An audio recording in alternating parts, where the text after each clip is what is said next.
Chapter 83. After a day of hard work, Zhang Xiaohua was already used to it, so he didn't feel tired at all. However, from morning till night, he kept recalling the moves of the Arhut fist in his mind. It was a very taxing task. Unfortunately, when he practiced again at night, the disciple who taught him in the morning was also speechless. Zhang Xiaohua actually forgot that there were only 6 moves left. He only remembered the first 6 moves. That disciple bitterly reported to He Tianshu. There was no way to teach this disciple. No matter how stupid the others were, they should have already remembered everything that He Tianshu taught them. Why couldn't this Zhang Xiaohua remember it no matter what? He couldn't possibly not practice and teach Zhang Xiaohua the Arhut fist, right? He Tianshu thought for a moment, then gritted his teeth and said, "Teach him again tonight.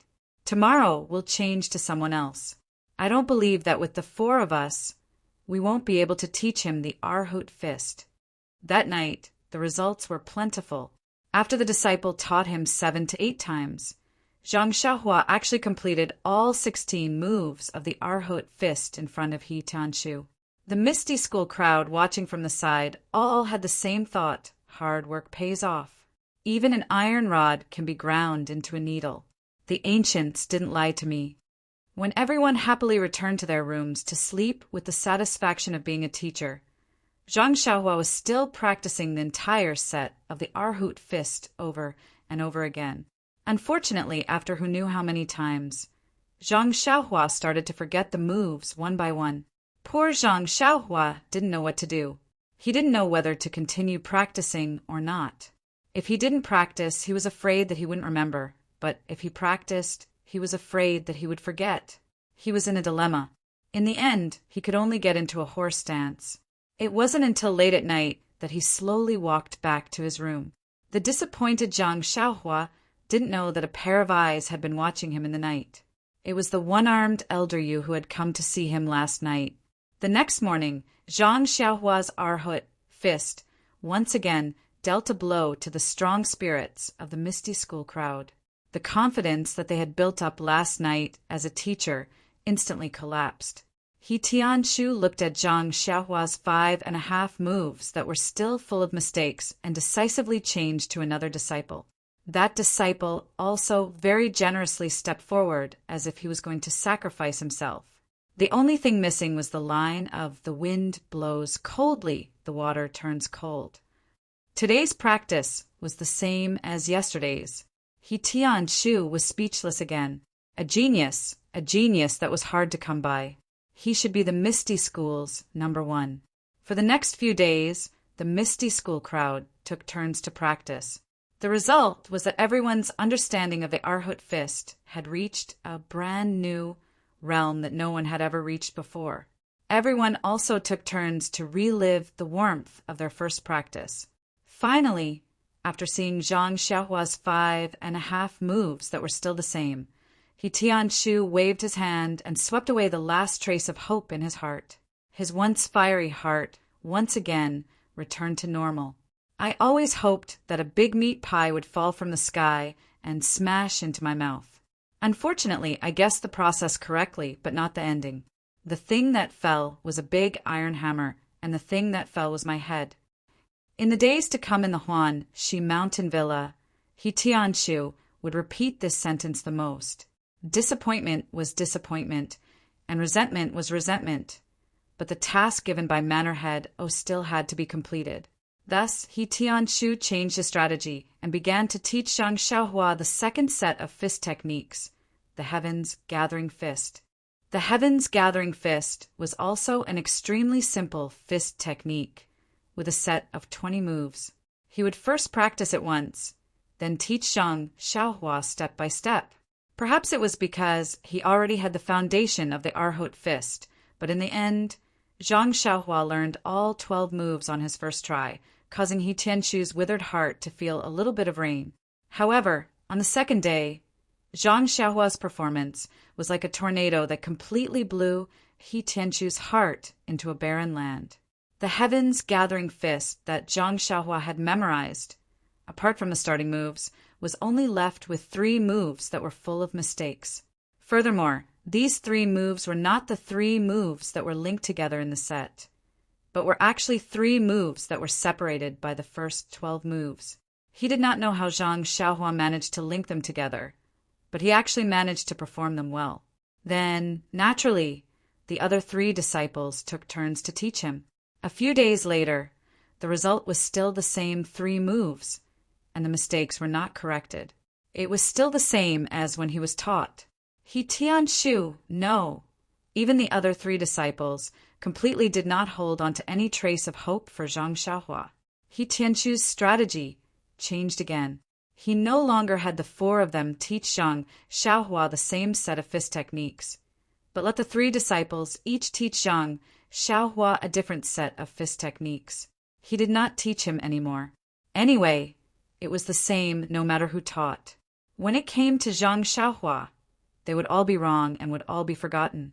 He did not need to waste his energy on teaching Zhang Xiaohua a set of fist techniques. When the other 3 disciples first started teaching, they also taught the same set of fist techniques a few times. However, they realized that no matter how many times they taught, whether it was once or 20 times, Zhang Xiaohua would always remember the same few moves the next day. No matter how much they taught, it was useless. Therefore, they changed their teaching strategy. They only taught each fist technique once and no more. Every day, they would only teach 1 fist technique and no more. Thus, everyone's life in the Misty School returned to its original point. However, every night, one of the 3 disciples would teach Zhang Xiaohua a new set of fist techniques. No matter if it was simple or complicated, there was only 1 set. Then, the next morning, Zhang Xiaohua would perform the fist techniques that he still remembered. In this strange practice, Zhang Xiaohua learned the incomplete Erling fist, Wei Tuo fist, Great Sage fist, 8 Immortals fist, Tian Luo fist, Earth Fiend fist, 6 Stars fist, Neza fist, Vajra fist, Guanyin fist, Buddha's fist, Arhut fist, and Vajra hammer. 28 Mansions fist for Immortals fist, 7 Stars visiting a friend fist, Arhut Mantis fist, Yiksha Sea patrolling fist, Vajra Samadhi palm, Yiksha iron sand palm, and so on. 1 fist a day was quite fast. Those who were good at learning these fist techniques could remember close to 10 moves, while the worst could only remember 2 or 3 moves. And among these few moves, very few of them could be linked together. Most of them were linked together by Zhang Xiaohua himself. However, it was strange that Zhang Xiaohua linked them together very well. Some of them were as seamless as the antelope's horn. Even He Tianshu was secretly amazed when he saw it. The strangest thing was that Zhang Xiaohua did not remember many of the moves that were completely correct. Most of them were changed by Zhang Xiaohua, and the parts that were changed were firmly remembered by Zhang Xiaohua. No matter how hard he tried to correct them, he would not change them back. Of course, he would not forget them either. After teaching the fist techniques at night, He Tianshu watched as Zhang Xiaohua practiced the incomplete fist techniques that he had learned. He Tianshu shook his head and thought, to be able to learn the fist techniques to this extent, he can be considered a genius. For a long time after that, Zhang Xiaohua would wake up early and work late at night. Every day he would be the first to arrive at the open space. He would never return to his room until the last moment of the night. His diligence in cultivating made Elder Yu, who had been secretly observing him, nod his head incessantly. He thought to himself, this Zhang Xiaohua's aptitude is really bad. That head of his is like a piece of wood that cannot be carved. However, his perseverance and his ability to endure hardships are not for show. He really is a master that needs to sharpen an iron rod. He really has the potential to be molded. Little did he know that every day when Zhang Xiaohua stepped into the house, he would hold his breath and curse in his heart. When will this Ma Jing start washing his feet? Every morning, when he rushed out of the house, he would shout, "Long live Ma Jing!" He could finally breathe fresh air. Sigh, the heavens have eyes. Could it be that behind every successful man, there would be someone silently supporting him? However, could the person behind Zhang Xiaohua be this stinky Ma Jing? Putting aside the fact that Zhang Xiaohua was practicing the basic fist techniques that other Misty School disciples practiced at the age of 4 or 5 in Huanxi Mountain Villa, the ethereal mountain villa, which was adjacent to Huanxi Mountain Villa, was currently filled with joy. In the ethereal sex meeting hall, it was bustling with noise and excitement. There was no sign of the usual solemnity. Peng was still sitting at the front, smiling as he looked at the bustling crowd below. Although Peng looked calm, the smile on his face let everyone know that sect leader was very excited. Thinking about it, since the establishment of the Misty School, there were records of it being passed down for hundreds of years. There was no need to mention anything that wasn't recorded. In the records, the influence of the Misty School seemed to have never crossed the Luo River. At its peak, it only covered the southern Wanjian Peak. It was only because of the incompetence of the later sect leaders that the Misty School declined, that they retreated to the vicinity of Pingyang City.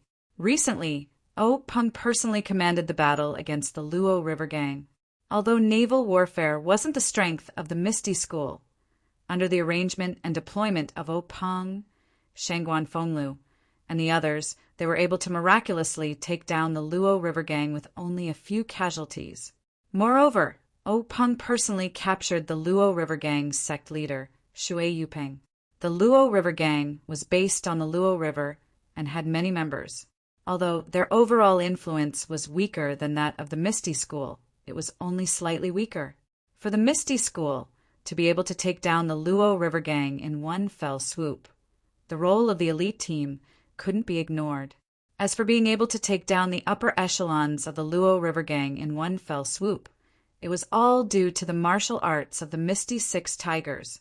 Now, looking back on the battle at the core of the Luo River Gang, Peng still had lingering fears. He didn't expect Shui Yupeng to be a hidden expert. The few hall leaders and elders in the gang weren't weak either. If not for the fortuitous encounter at the Five Fingers Mountain last year, the Misty School would have been defeated by the Luo River Gang. Perhaps they might even have been left behind in Luo River. Peng couldn't help but be vigilant against himself again. In this world, one must act according to one's ability. Any action that exceeded one's ability could only have one result, playing with fire. But at this moment, the most important thing was to celebrate the hard-won victory. Other things could be considered after the celebration. Now, the entire Misty School was in high spirits. If he were to put on the airs of a parent, it would inevitably dampen everyone's spirits. Although Peng had such a dignified aura, he wouldn't do such a pedantic thing. Everyone in the assembly hall had smiles on their faces, regardless of age. At first, they were still concerned about the dignity of the assembly hall. Later, when they saw that the usually serious sect leader was smiling, everyone relaxed. It was rare for them to be able to have fun here. Tomorrow they would probably have to be solemn, so they might as well smile. Please add it to your collection, thank you. 0. Chapter 84. Looking at the liveliness in the meeting hall, Peng felt extremely satisfied. Wasn't this man's life to hold up a stable world? He seemed to have done it. Just when Peng was intoxicated with himself, he saw a beautiful figure enter the meeting hall. Peng's eyes lit up and the smile on his face became wider. It was his only sister, Oyen. Peng's life experience was miserable since he was a child. His parents died early, so he and his sister depended on each other. After being accepted by the master of the Misty School, his sister naturally followed him to the Misty School. However, she did not follow Peng to become a disciple. Instead, she grew up with Peng's master's wife in Huanxi Mountain Villa. Peng's master had no children. When Peng's master abdicated, the headmaster of the Misty School was determined after careful consideration. Huanxi Mountain Villa was directly handed over to Oyen by Peng's master's wife. That was to say, even if Peng was not the headmaster of the Misty School, Huanxi Mountain Villa was still Oyen's.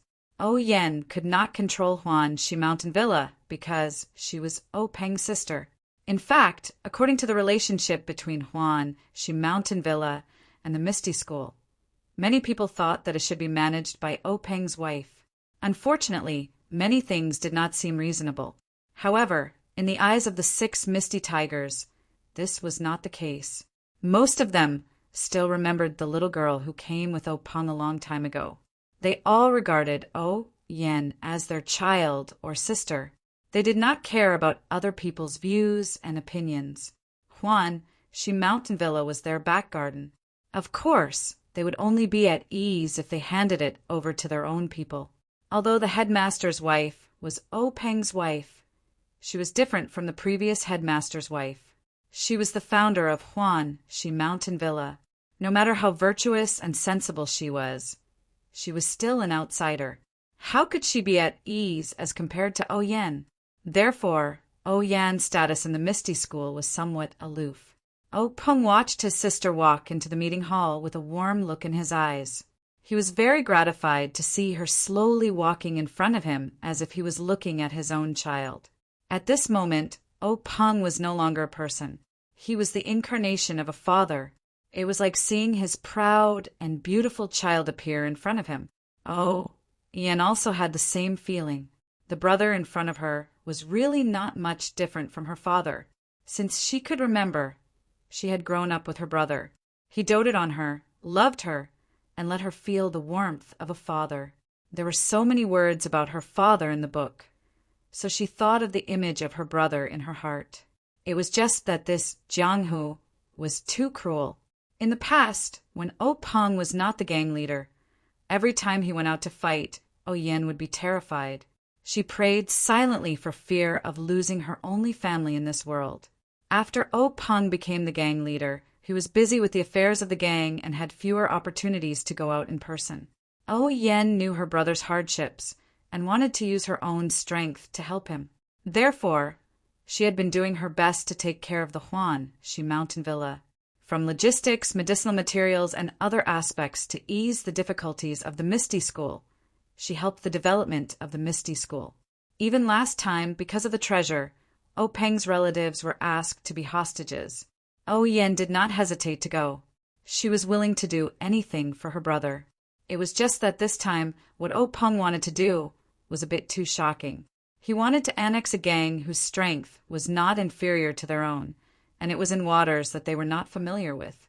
Although she knew that her brother had a fortuitous encounter and had taken medicinal pills that increased his skills, Jianghu was not only about martial arts.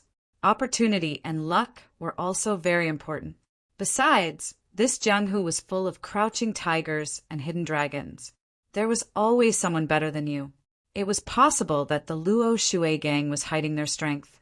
During the time that O Peng was out, O Yen really could not sleep at night for fear of hearing bad news. Yesterday, when she received the news that her brother had returned victorious, O Yen wanted to greet O Peng as soon as possible. However, O Yen also knew that her brother was the gang leader and no longer belonged to her alone.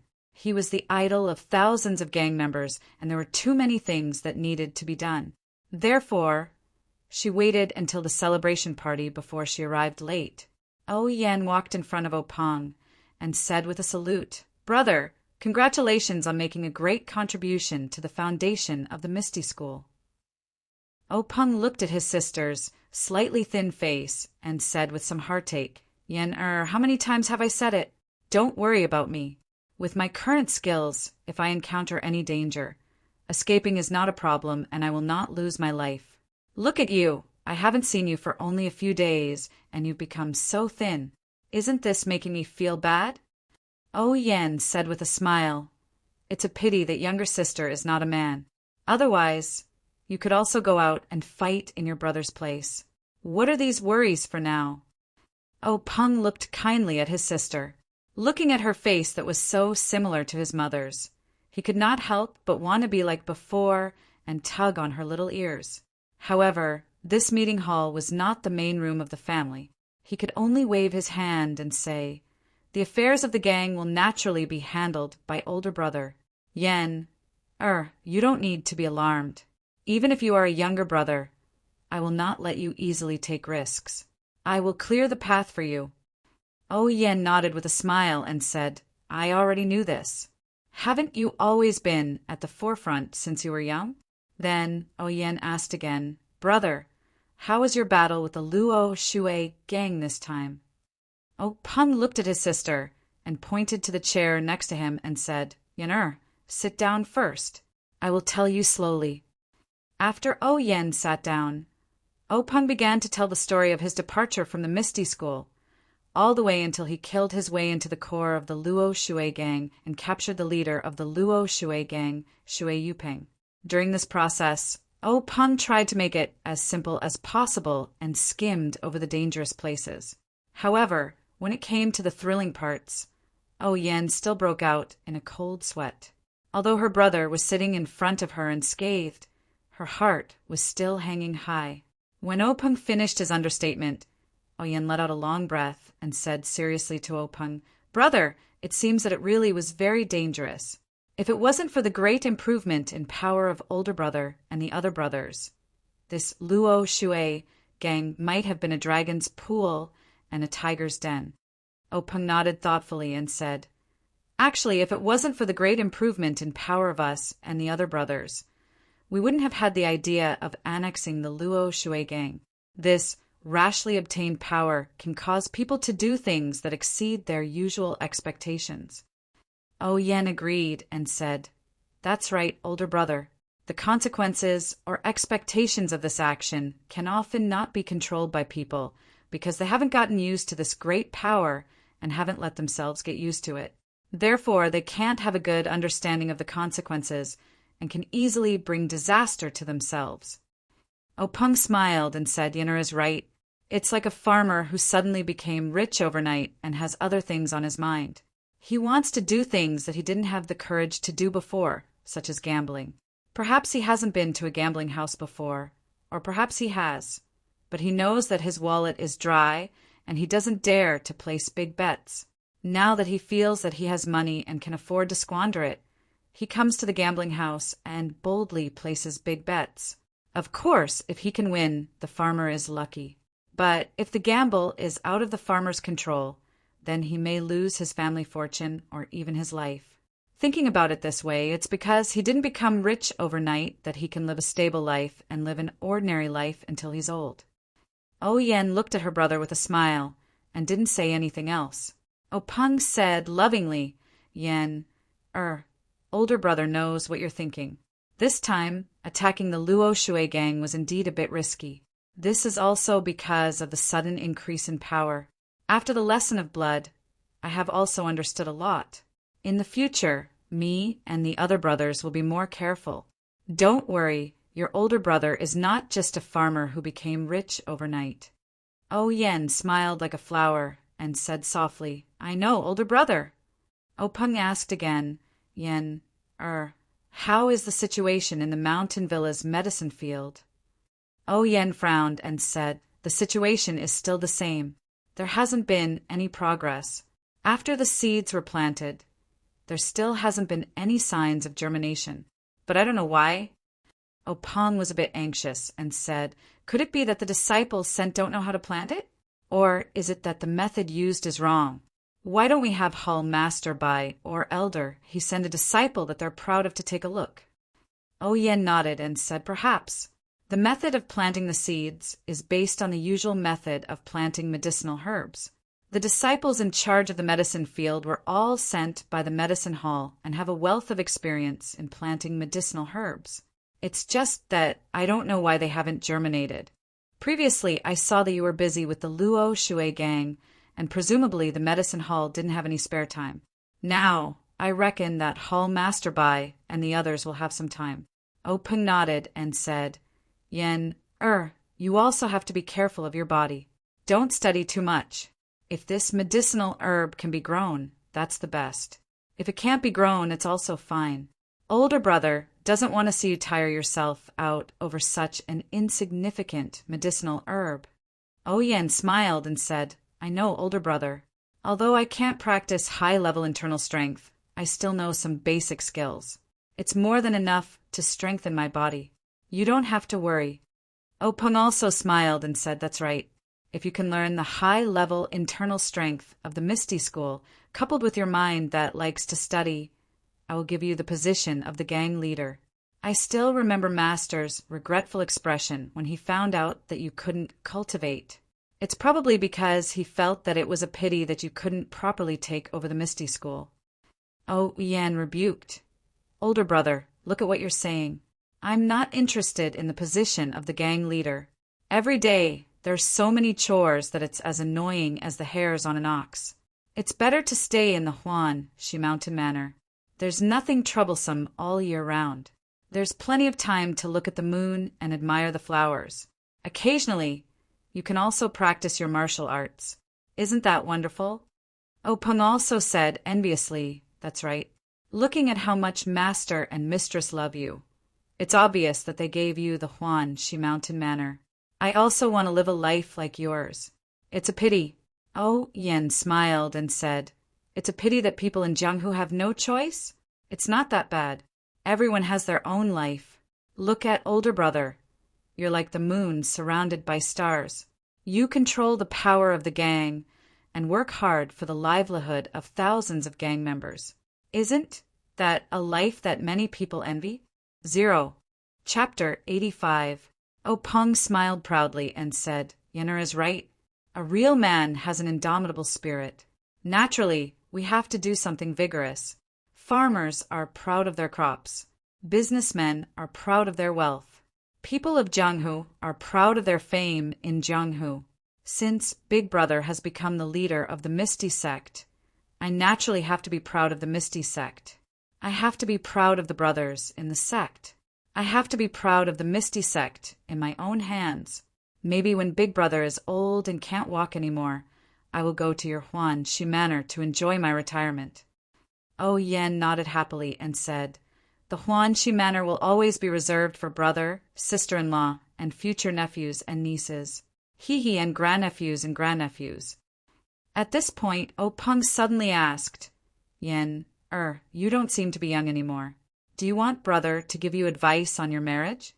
Oh Yen blushed and said, Brother, you should worry about the affairs of the sect first. If there is a suitable one, I will definitely tell brother. I won't talk to you anymore. I'm going to talk to Sister Qin.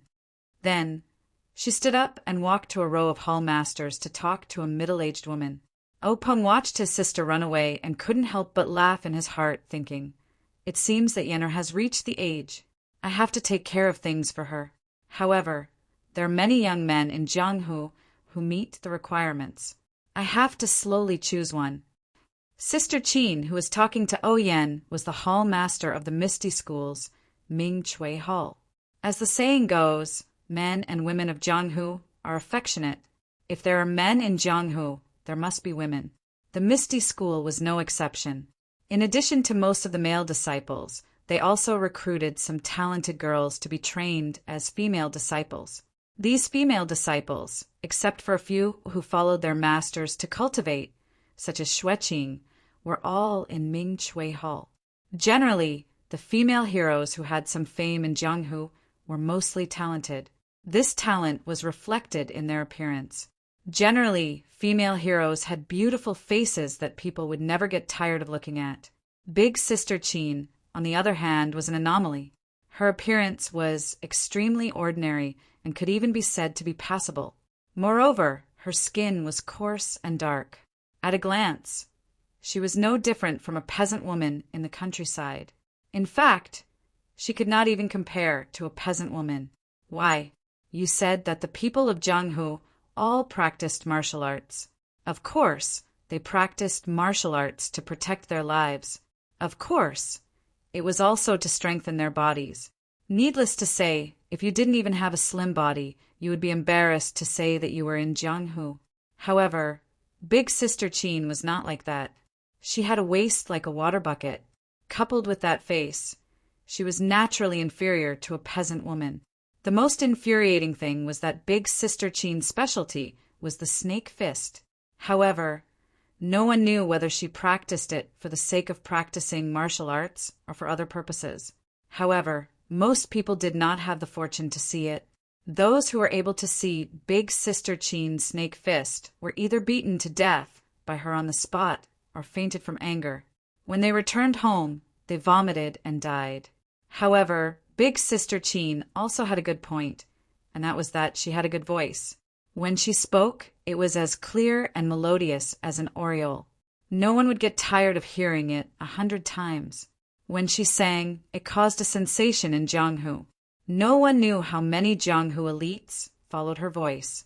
After listening to her singing, they used their peerless qigong to escape.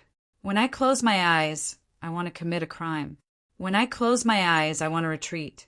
When I open my eyes, I want to defend myself. This was written by a famous scholar in Jianghu for Big Sister Qin. However, Big Sister Qin also contributed to Jianghu. For a long time, the number of rapists in Jianghu had greatly decreased. Many rapists had washed their hands and no longer dared to believe their own ears. Moreover, the first choice of martial arts for the generation of Jianghu elites was Qigong. Big Sister Qin's contribution to the promotion of Qigong in Jianghu could not go unnoticed. As a result, there were a few sects in Jianghu that specialized in Qigong that wanted to find Big Sister Qin and give her a banner. However, before these sects could make a move, an accident happened. Big Sister Qin's destined son appeared. That day, just as Big Sister Qin was singing in the bath, our Big Brother Qin followed the sound and came over. He was intoxicated by the sounds of nature. When the singing stopped, he realized the awkwardness of the situation. If Big Brother Qin listened, then he listened. If he saw, then he saw. If he saw, then he should quickly run away. However, Big Brother Qin had despised Qigong ever since he was young. He thought that it was an inferior martial art. Usually, he would not show any disadvantage in Qigong. However, at this critical moment, he could see the difference. The other people who had been hiding and eavesdropping also walked away. In the blink of an eye, they had disappeared. Poor Big Brother Qin was easily caught up by Big Sister Qin after she put on her clothes. From then on, he fell into Big Sister Qin's evil clutches and was forced to get married. For a long time after he got married, Big Brother Qin would pull people's hands whenever he saw them and say, "I'm really stupid, really." Then he lifted his waist that he almost could not straighten up and said, "I only know that practicing Qigong is for escaping. It's not what a real man should do. I also know that rapists have good Qigong because they have ulterior motives. That's why I disdain to practice Qigong. However, I did not know that Qigong is also used to save lives. If you can't practice Qigong well, how can you survive in Jianghu? I really regret it. If God gives me another chance, I will definitely tell Master that I was wrong. If God can add a few more words to this mistake, I will definitely say that I will never dare to eavesdrop on other people's singing again." He then picked up the deer blood and tiger bone soup that he always carried with him and drank it all in one gulp. Then he cried bitterly. After Big Sister Qin got married, she no longer stepped into Jianghu. She and Big Brother Qin were inseparable. This caused those sects who wanted to give her a banner to fail. It was also an accident that Big Sister Qin joined the Misty School. Big Sister Qin and her husband met an enemy in the wilderness. Both of them were seriously injured. At the moment of life and death, they were saved by the 6 misty tigers who were passing by. They were brought to the Misty Mountain Villa for rescue. Unfortunately, Big Brother Qin's injuries were too serious. He passed away after a few days in the Misty Mountain Villa. Big Sister Qin was lucky enough to escape death. So, she joined a Misty School and took charge of the Mingsue Hall. The Mingsue Hall was named after the words 2 orioles singing in the green willows, a group of egrets flying in the blue sky. When Big Sister Qin went to the Misty School, there were naturally many followers of her singing in the sect. These people also sympathized with Big Brother Qin's experience. There were also many people who had been held by Big Brother Qin. However, Big Brother Qin and Big Sister Qin's final battle of life and death shocked them. Even now, it was still remembered by many people. They only remembered that day when Big Brother Qin was dying. Big Sister Qin held his hand and said, "Big Brother, that day you were forced to marry me. I know that I have wronged you.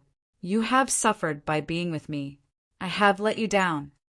Big Brother Qin shook his head weakly. He used the last of his strength to hold Big Sister Chin's hand and said, "No, you are wrong. Meeting you is my greatest happiness. The ancients said that after the lights go out, all women are the same. Actually, they are all wrong. After the lights go out, you are the best in the world. With a wife like this, what more can a husband ask for? Can you sing one last song for me?" Big Sister Chin dragged her extremely weak body and opened her cracked and bloody lips to sing.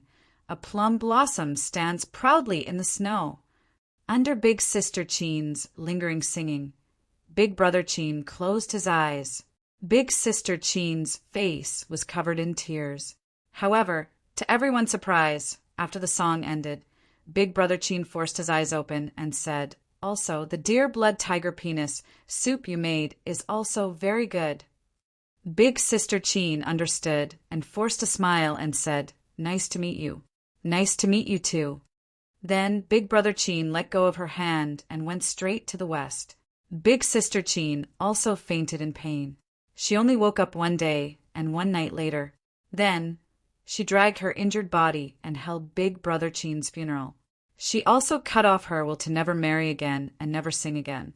When this matter spread to the martial arts world, everyone sighed and said, "Endless love, a plum blossom is the best."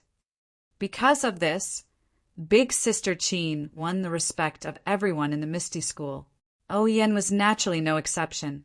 She liked this female hall master Ming-Tse very much and would chat with her whenever she had nothing to do. Moreover, Big Sister Chin's voice was so pleasant to the ears. However, Oyen didn't talk much with Big Sister Chin today before she saw Zhang Qinghua walk to Openg and whisper a few words. Openg nodded and stood up. He called Big Brother, Hu and Big Brother, Li of the 6 Misty Tigers, and the 3 of them left the meeting hall. After the 3 of them came out, they walked along the corridor to the back of the meeting hall. They passed through a row of spacious rooms and entered a door. The door was also a spacious courtyard. Opposite the courtyard was a lobby. There was a plaque in front of the lobby that said Law Enforcement Hall. It was the Misty School's Law Enforcement Hall. At this time, a powerful and solemn-looking old man was standing in front of the lobby. It was the Law Enforcement Hall Master Lu Yuzhou. Lu Yuzhou saw Openg and the others coming and went forward to salute. "Greetings, gang leader." Openg quickly returned the salute and said, "Old Hall Master Lu, there's no need to be so polite. Has Shui Yupeng been escorted to the hall?" Hall Master Lu cautiously said, "Yes, gang leader." This time the escort was very careful, so it was a bit slow. Some of Shui Yupeng's family also accompanied her. They followed gang leader's instructions and took good care of her. There were no casualties. Openg nodded in satisfaction and said, "Thank you for your hard work, Old Hall Master Lu. I can only rest assured if I leave this matter to you." Hall Master Lu smiled and said, "Gang leader's words are too serious. This is what this old man should do." Openg smiled and said, "Old Hall Master Lu, there's no need to be so polite. You've been the Law Enforcement Hall Master for longer than I have been the gang leader. This cautiousness is all thanks to the Misty School. All right, let's go in and see what this gang leader of the Luo Shui gang can do." After saying this, he entered the Law Enforcement Hall's door. The others followed behind Openg. The Law Enforcement Hall's hall was very large. There weren't many chairs, and there weren't many windows in the hall. They were all closed, and no sunlight came in. It was very cold and gloomy. At this time, most of the disciples in the hall had gone to the assembly hall and the square. The ones left were the elite disciples. These people were all holding swords and sabers in their hands. They were ready for battle and didn't dare to slack off. This was because at this time, the gang leader of the Luo Shui gang, Shui Yupeng, was sitting in the hall. 0. Chapter 86. In the law enforcement hall, a white-robed man stood beside a pillar with his hands behind his back. He was staring at the decorative patterns on the pillar. His white robes were slightly wrinkled and stained with blood. However, these, along with his sharp eyebrows and straight nose, only made him look imposing and not dispirited at all. Openg walked into the disciplinary hall and looked up to see this man dressed in white. That person also heard the sound and turned around. Their gazes met in an instant. Opung stopped in his tracks, and the man in white froze. The two looked at each other for a moment, their eyes narrowing at the same time. Only then did they withdraw their gazes. The man in white went back to looking at the boring, decorative patterns. Opung once again stepped into the disciplinary hall and walked towards the chair placed in the center of the hall. Opung sat on the chair and silently looked at the tall man in white in front of him. He didn't speak and seemed to be thinking about something. The man in white also didn't look at Opung. At this time, the air also froze. The 6 misty tigers also walked into the disciplinary hall. Only Huyuni sat below Opung.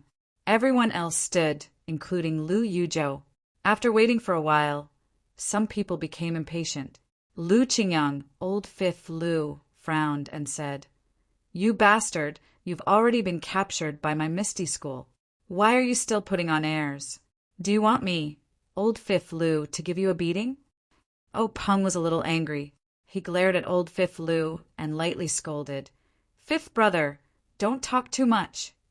Old fifth Lu was unconvinced and said, "Third brother, this bastard." Before he could finish, the man in white said, "Since I've been captured, my life and death are in your hands.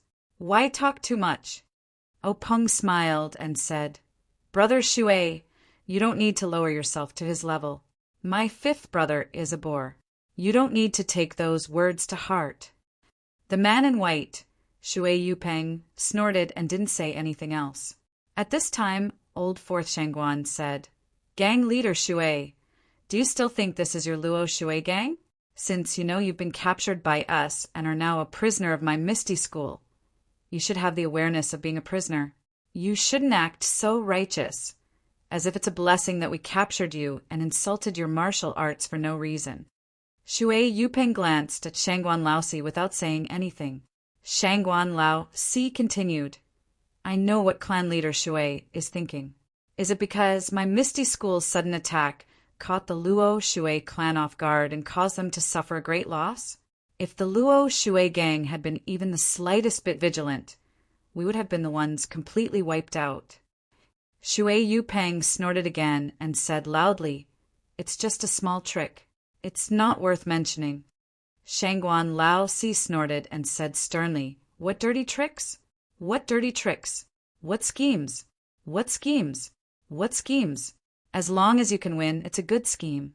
Jianghu, Jianghu, Jianghu. We don't need a reason. We don't need to be honorable. Clan leader Shui seems to have been a clan leader for so long that you've forgotten the law of the jungle." Shui Yupeng said, "There's no need for Master Shangguan to worry about this. I naturally know." Shangguan Laosi said, "Since you know this principle, then you should know that there will be a time when a gang tries to annex another gang. Naturally, there will be a day when you will be annexed by another gang. Clan leader Shui can't have forgotten how the Luo Shui gang grew, right?" At this time, Shui Yupeng's expression was somewhat uncertain. The faith in her heart was slightly shaken. Seeing this, Hulauda opened his mouth and said, "Is clan leader Shui still regretting your plan to attack the Xan Rong gang? Because of our interference, you failed on the verge of success?" Shui Yupeng's expression became even more gloomy. "That's right. My Luo Shui gang has always relied on Luo Shui for a living. We have no foundation on land. For the sake of Luo Shui's development, I did my best to plan for several years to bring the Xan Rong gang under my command. But I didn't expect you to take advantage of my weakness. If not for the fact that my gang's attention was focused on Xan Rong gang, how could you have succeeded so easily?" Shangguan Laosi laughed. "The ancients say that those who scheme against others will always be the ones to scheme against. Clan leader Shui must have learned this before. Besides, the mantis stalks the cicada, unaware of the oriole behind. This is not uncommon in Jianghu. To be ambushed by my Misty Mist gang, it can only be said that clan leader Shui was too careless.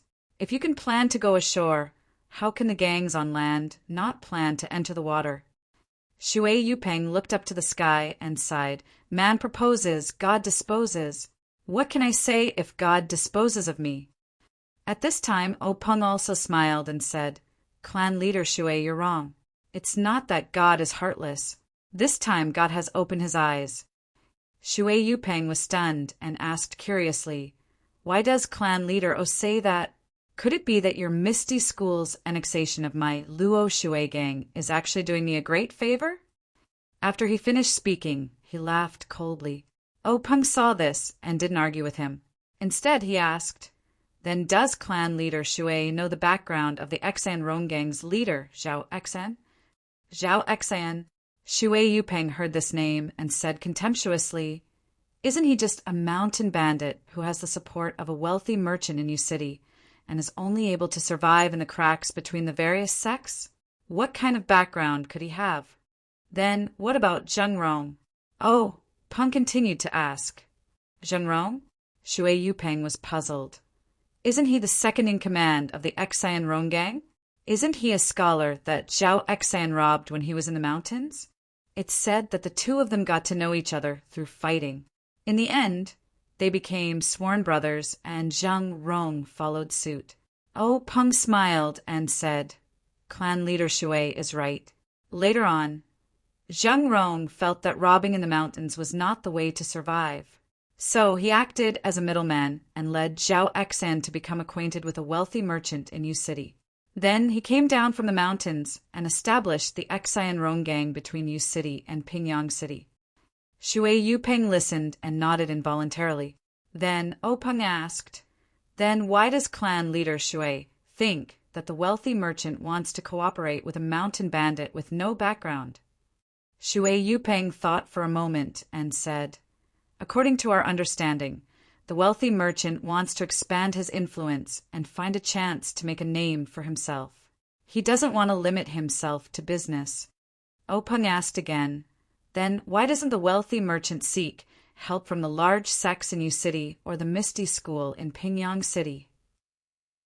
Shui Yupeng said, Maybe he thinks that Zhao Xan is easier to control? If he cooperates with the large sects, he will be eaten up by you. Openg smiled and said, That makes sense. Clan leader Shui, why do you think we haven't taken over the Xan Rong gang since it's so close to the Misty School? Why do you think we're taking over the Luo Shui clan instead? Shui Yupeng smiled and said, How would I know? Maybe he thinks that the Xan Rong gang is just a fly with too little meat. However, Openg said, Clan leader Shui is wrong. The Xan Rong gang is located between Pingyang City and Yu City. If the Misty School can take over the Xan Rong gang, its influence will immediately expand to the vicinity of Yu City. The benefits to the Misty School will not be small. Shui Yupeng was also curious and asked, Then why hasn't clan leader acted yet? Openg smiled mysteriously and said, That's because of Zheng Rong. Zheng Rong? Shui Yupeng was stunned. Peng continued, Zheng Rong is an abandoned disciple of the Dalan Temple's law enforcement elder, Changgang. Hearing this, Shui Yupeng sucked in a breath of cold air. He was also a guild leader, so he didn't lack strategic insight. What he lacked was information, and this lack of information directly led to his and Peng's different judgments of the Xan Rong faction. No one was a fool. Shui Yupeng immediately understood what Openg meant. He was about to touch the tigers, but the word abandoned made many connections. First of all, as the saying goes, you have to look at the owner before beating the dog. Although Zheng Rong was an abandoned disciple, he was still a member of the Dalan Temple. Although he was abandoned, it did not mean that the Dalan Temple would not care. If you taught him a lesson, wouldn't you be disrespecting the Dalan Temple?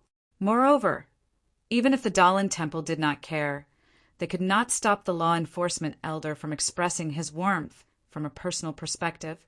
How could the Luo Shui gang provoke the Dalan Temple's law enforcement elder? Not to mention the connections in Jianghu. Just Changgang's disciple alone was enough to destroy the Luo Shui gang. Secondly, if there was an abandoned, there would definitely be a return. Who knew when the Dalan Temple's abbot would impulsively accept this abandoned disciple back into the sect? No one could ignore this possibility.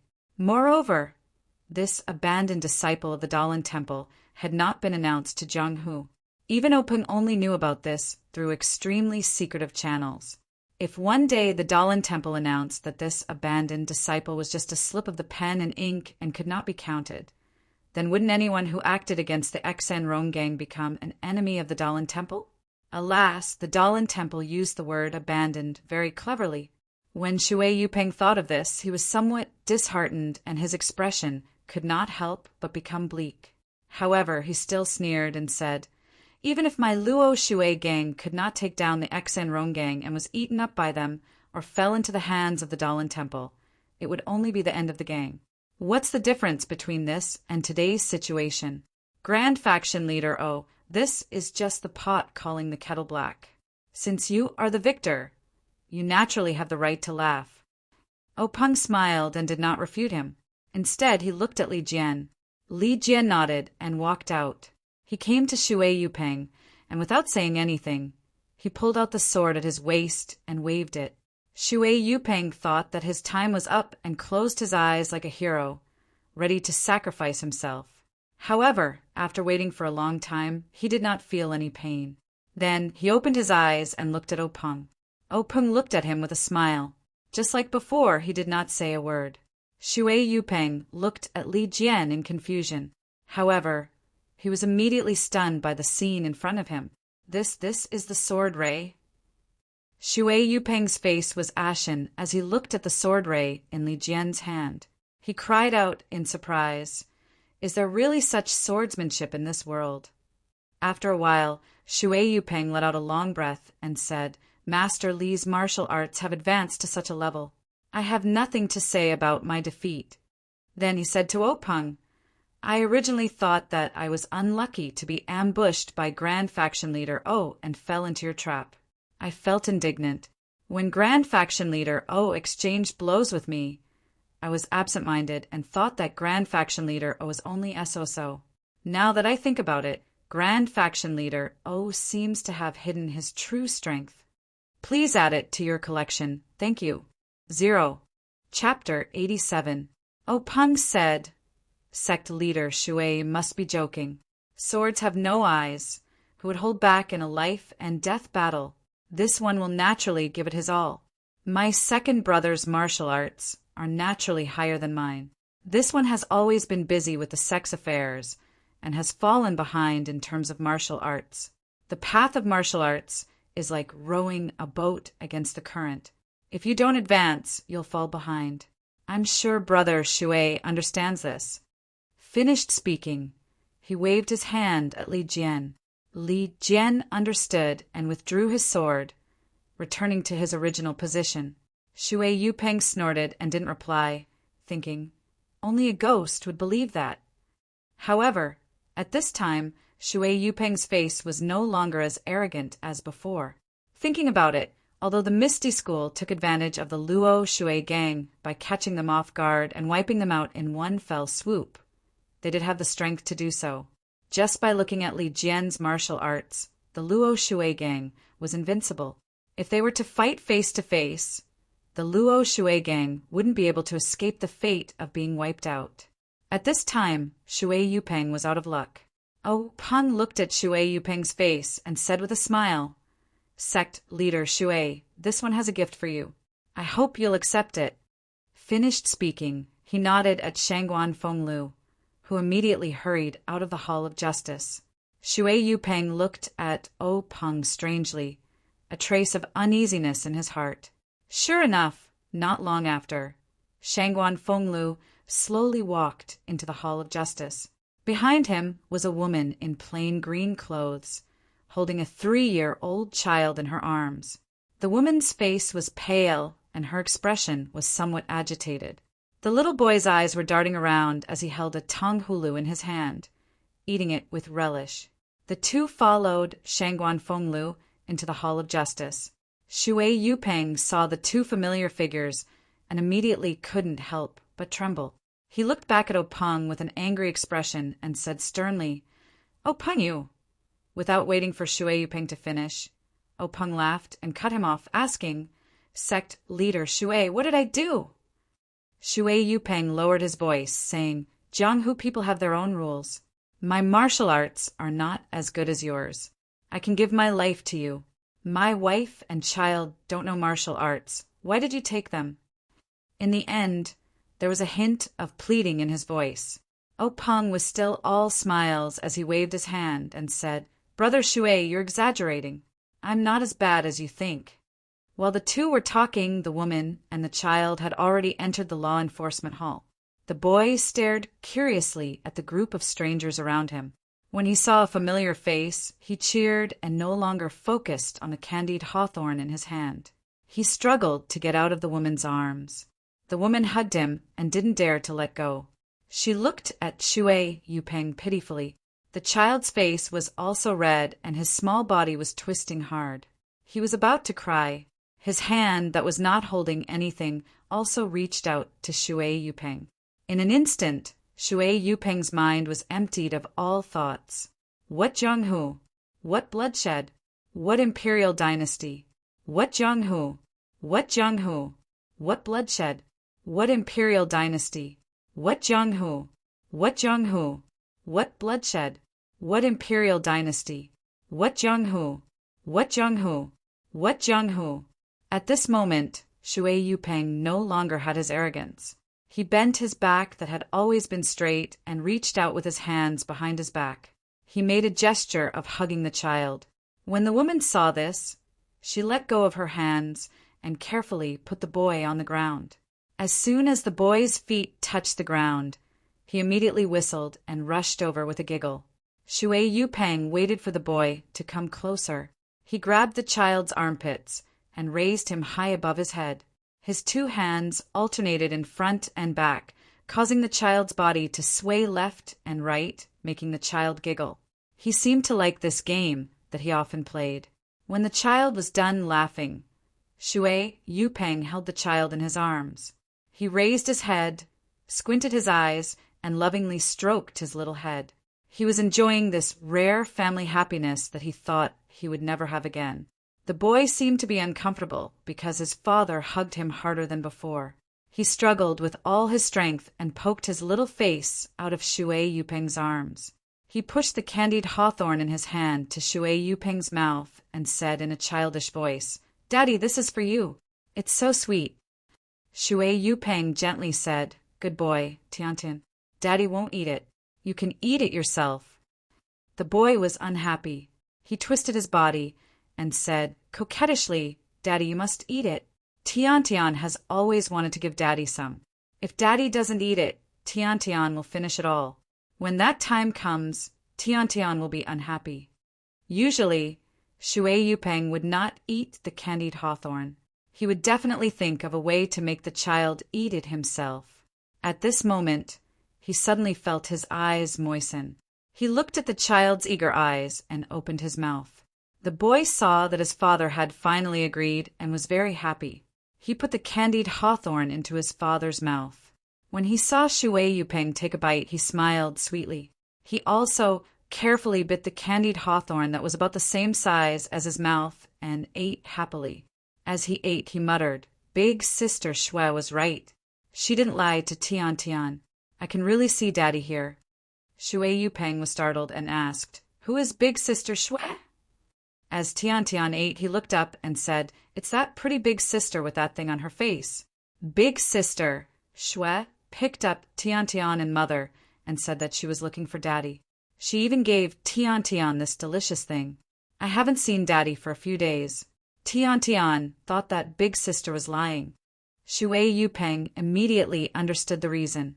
Then he carried Tiantian over to the woman and said, "Good boy, Tiantian. Come and play with Mother. Daddy still has things to do. I'll play with you later." Hearing this, Tiantian stretched out his arms and hugged Shui Yupeng's neck. He frowned and said unhappily, "Then Daddy should come quickly. Don't be like before, and always go back on your words." Shui Yupeng smiled and kissed Tiantian's little face, saying, "This time Daddy will definitely keep his word." Tiantian cheered and kissed Shui Yupeng's face, saying, "Then Tiantian will wait for Daddy outside." Then he obediently let go of his arms and twisted his body to hug his mother. The woman hurriedly and carefully took Tian Tian into her arms. At this time, the woman's expression had returned to normal. Shui Yupeng looked at her and nodded deeply. Her eyes revealed a look of pleasant surprise. She did not say anything to Shui Yupeng and turned to leave the law enforcement hall. Tian Tian, who was in her arms, looked at Shui Yupeng with reluctance. When the two figures disappeared, Shui Yupeng turned around and said to Peng, clan leader. Peng understood and said, "Clan leader Shui, don't worry. Your family of 14 is unharmed." Then Peng said to the people below, "Bring a chair for clan leader Shui." The people below placed the chair beside Shui Yupeng. Peng said, "Clan leader Shui, please sit down and talk." Shui Yupeng looked at the chair and thought for a moment. Then she took a deep breath and slowly exhaled. She then calmly sat down. Seeing this, Peng smiled in satisfaction. He then said, "Since Brother Shui has sat down, then please listen to what this one has to say. From Brother Shui's point of view, the Luo Shui gang being taken down by my Misty School is the same as being taken down by the Dalan Temple. They are both the result of the gang being destroyed. Actually, Brother Shui, if you think about it carefully, you will find that there is a fundamental difference between the two. If the Luo Shui gang is taken down by the Dalan Temple or the Xen Rong sect, then it must be because Brother Shui's attack on the Xen Rong sect has failed, or the Dalan Temple has come to take revenge on Brother Shui for destroying the Xen Rong sect. However, looking at the strength of the Xen Rong sect and the Luo Shui gang, it should be the latter. At that time, the Dalan Temple will take revenge and will not hold back. Not to mention Brother Shui's family, the brothers in the gang will also suffer heavy casualties. Moreover, the Dalan Temple has the power to control the waterways and will not leave the Luo Shui gang behind. Brother Shui's Luo Shui gang will definitely be destroyed. There is no other choice. Shui Yupeng smiled bitterly and said, "I have overestimated myself. If it was really an egg striking a rock, this would probably be the result." Peng continued, "But now the situation has changed. Brother Shui has not even begun to attack the Xen Rong sect before it was taken down by my Misty School. Brother Shui's Luo Shui gang has yet to form a grudge with the Dalan Temple." Shui Yupeng sneered. "Then wasn't the Luo Shui gang taken down by you guys? Didn't it also end up being destroyed? It's just that the casualties in the gang were not heavy. Don't tell me you want me to continue running the Luo Shui gang?" Speaking up to this point, she could not help but be startled. She raised her head and looked at Peng. "Don't tell me gang leader really has such intentions?" She seemed to be surprised. Actually, since the Misty School attacked the Luo Shui gang, she arranged for her family to escape. Then, she led the elders and hall masters to fight against the Misty School. As a result, the entire gang was wiped out and captured. Shui Yupeng was already disheartened. She thought that there was no way she could escape the destruction of the Luo Shui gang. From then on, the Luo Shui gang's name would no longer exist in the Jianghu. She would also be killed. The reason they took her to the Misty School was nothing more than to encourage the morale of the gang. Killing the gang leader in front of everyone would have a much better effect than if no one saw it. Therefore, Shui Yupeng had always maintained her integrity. She wanted to leave a good reputation before she left this world. Actually, it was not that Shui Yupeng did not consider the possibility of the Misty School sparing her life and relying on herself to develop the Luo Shui gang for the Misty School. However, thinking about it, although the Misty School did not have any influence on the Luo Shui gang, the Luo Shui gang had so many elders and hall masters. Any one of them might not have the prestige she had in the gang, but there was never a shortage of capable people who could manage the affairs of the gang. With the help of the Misty School's martial strength, even without her, Shui Yupeng, the Luo Shui gang could still develop. Leaving her behind would definitely be a hidden danger to the Luo Shui gang. Therefore, Shui Yupeng had always thought that the Misty School would not spare her. However, until now, Peng had first compared the strength of the two factions, then brought out the background of the Shinrong faction, and even brought out the martial strength of the Misty School. Finally, he had her family appear. Could it be that Shui Yupeng's heart was stirred up again? She really could not believe that Peng had such great courage and was willing to spare her so that she could regain control of the Luo Shui gang. Please add it to your collection, thank you. 0. Chapter 88. When Peng heard Shui Yupeng's words, he smiled proudly and said, "Why not?" With such a big step in front of him, how could Shui Yupeng not take it? He immediately knelt down and said, "Shui Yupeng greets Chief O."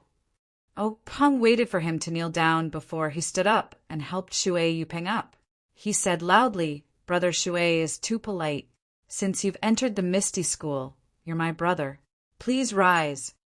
When the rest of the people saw this, they all laughed and went up to congratulate him. Thus, Shui Yupeng once again greeted everyone one by one. After everyone returned the greeting, Peng asked the gang members to bring a few chairs over for everyone to sit down. Peng smiled and said to Shui Yupeng, "Brother Shui, are you curious as to why I let you take over Luo Shui and not let someone else replace you?" Shui Yupeng cupped his hands and said, "Since Chief has made such an arrangement, there must be a reason for it. This subordinate will definitely listen to Chief's arrangements. However, this subordinate is indeed curious. From the elders to the hall masters, there are many people who can replace this subordinate. For Chief to use this subordinate is out of this subordinate's expectations.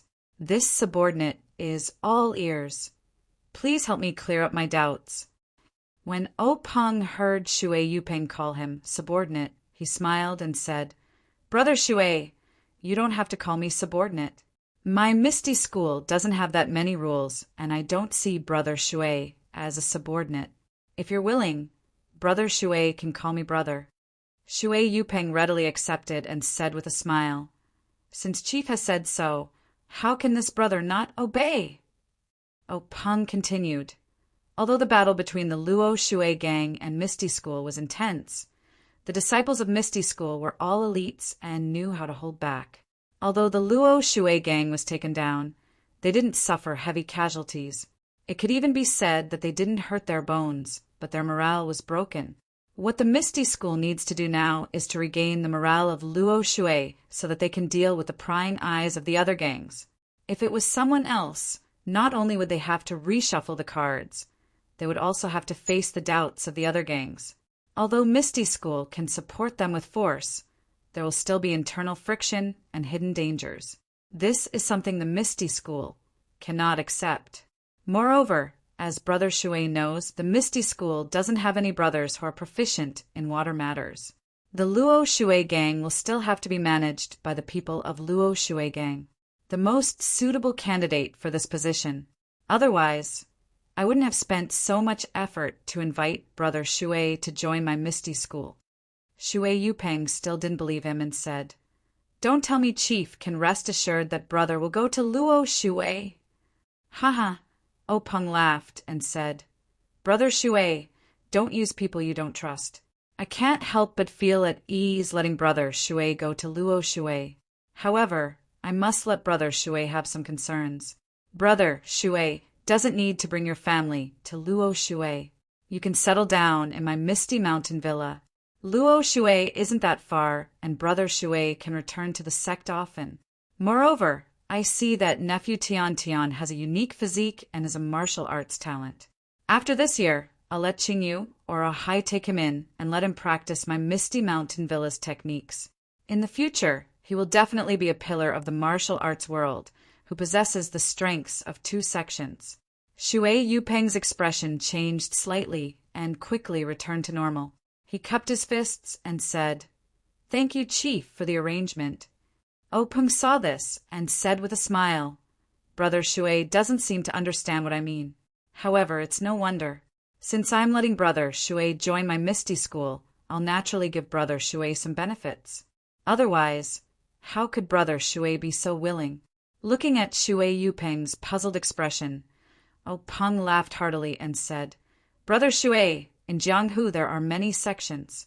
Gangs also spring up like bamboo shoots after a spring rain. New gangs are formed and old gangs are destroyed. A new generation replaces the old in Jianghu. For example, since the Luo Shui gang was established by the previous chief, it has only been 2 generations, close to 30 years. Shui Yupeng nodded and said yes. However, in the past 30 years, gangs like the Luo Shui gang are as numerous as carps crossing the river. There are countless of them. Peng continued. In Jianghu, sects rise one after another, each leading the way for hundreds of years. However, there are still some sects that remain standing. They are like the rocks in the river. No matter how the situation in Jianghu changes, they are the eternal protagonists. I'm sure Brother Shui knows about these sections. Shui Yupeng smiled and said, of course. Think about the Dalan Temple and the cult of incense. These super sects have been in Jianghu for hundreds of years. How can I not know? Peng nodded and continued. These super large sects have their own fixed mountain ranges, occupying a radius of dozens of miles for their disciples to live and practice martial arts. The most important thing is that these super large sects have their own martial arts heritage, and their disciples practice the martial arts of their own sections. These martial arts are mostly of the highest quality in Jianghu, so they can practice twice as fast with half the effort compared to ordinary martial arts. Moreover, these sects have their own methods of selecting disciples, so they can ensure that they can pick out suitable disciples from the masses of ordinary people, ensuring the prosperity of their sections. Shui Yupeng smiled bitterly and said, faction leader is right. For example, I've only heard of the Dalan temples, Buddha's palm and grasping flower heart sutra. I've never seen them before. The Luohan fist and Erlang fist that are popular in Jianghu are probably low-level martial arts that the Dalan temple disdains to practice. The Dalan temple's Nigong Heart Sutra is rarely taught to outsiders. The Luo Shui faction doesn't even have their own Nigong Heart Sutra. I've only managed to obtain a Nigong Heart Sutra that was left behind by others. Otherwise, I don't know where in Jianghu I'd be holding swords and using blood to exchange for life. Peng said, yes, Brother Shui's sigh is the voice of many people in Jianghu. It's easy to enter Jianghu, but difficult to practice martial arts. Without good luck and the heritage of a sect, it's extremely difficult to practice profound martial arts. Shui Yupeng was still puzzled. These were secrets that were not easily known to the lower levels of Jianghu, but to the faction leaders and leaders of various sects, it was extremely common knowledge. What did Peng mean by saying it today? He could not help but frown, but he still said, yes, back then when I was in my teens, I ran away from home and wanted to make a living in Jianghu. But I was fooled and joined a small faction. After fighting and killing for several years, I finally understood the situation in Jianghu. Only then did I know that the Dalan Temple and the incense cult were the holy places to practice martial arts. When I found a chance to go there and learn martial arts, I was told that I was already past the age to practice martial arts. Although I did learn some martial arts in those years of life and death battles, they were nothing but trash in the eyes of others. They were not worth mentioning at all. Now that I think about it, I was too impulsive and my thoughts were extremely naive. I thought that I could practice profound martial arts in Jianghu, really. At this point, Shui Yupeng shook his head, looking as if he could not bear to look back on the past. Peng also agreed. Brother Shui is right. In Jianghu, it's always been the master who chooses the disciple. There's no such thing as the disciple looking for the master. Most of the disciples are selected at a young age to strengthen their muscles and bones and to forge their meridians. Occasionally, there are those who are not selected. Even if they have excellent aptitude, after their meridians are fixed, their achievements will be limited. Not to mention the Dalan Temple and the incense cult. Even my Misty School will not accept most of them. Moreover, even if they have entered the sect, their aptitude still depends on their aptitude. Some practice external martial arts. Some practice internal martial arts. Different martial arts have different effects on different people. If the sect you enter doesn't have a suitable martial arts for you, your 10 years of practice will only be regarded as 1 year of practice for others. How can you stand out? Therefore, the martial arts inheritance of a sect and the foundation of the sect's cultivation methods are extremely important. Shui Yupeng's heart was filled with sorrow. Faction leader, you're right. Now I'm envious of those disciples who enter the Dalan temple and the incense cult. They're really lucky to be able to practice profound and authentic martial arts. At this moment, Boss Hu was listening to their conversation, opened his mouth and said with a smile, Faction leader Shui, you don't have to be envious. Now there's a good opportunity in front of you. Shui Yupeng was stunned and asked Boss Hu, Brother Hu, what do you mean? Peng said with a smile, Brother Shui, don't be anxious. When we talked about martial arts heritage, Brother Shui naturally thought of the famous sects that have been standing for hundreds of years. In fact, there are some sects that have martial arts heritage. Although they aren't super sects, they have survived the changes in Jianghu. Those that have been passed down for hundreds of years were just unlucky and couldn't become super sections. To be able to practice in such a sect is not much worse than the Dalan Temple. When Shui Yupeng heard this, his face froze and immediately became ecstatic. He stood up from his chair and said, Faction leader, could it be that this misty school has been passed down for hundreds of years? After he finished speaking, he looked at Peng's face in disbelief. Peng smiled and nodded proudly. Shui Yupeng let out a long sigh and said, Compared to the Misty School, Luo Shui faction is just a newborn baby. To be able to enter the Misty School, which has been passed down for hundreds of years, is my fortune. Luo Shui's fortune. It's a pity that my meridians have already formed and I can't change to the Misty School's methods. What a pity. Peng comforted him. Brother Shui, there's no need to sigh.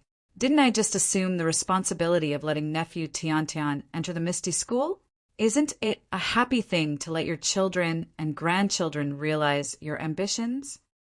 Shui Yupeng was grateful and bowed again. Thank you, faction leader, for the arrangement. This time he was sincerely bowing down. Peng quickly stood up and helped Shui Yupeng up. Since we're brothers, there's no need to be so polite. After that, Peng patted Shui Yupeng's shoulder.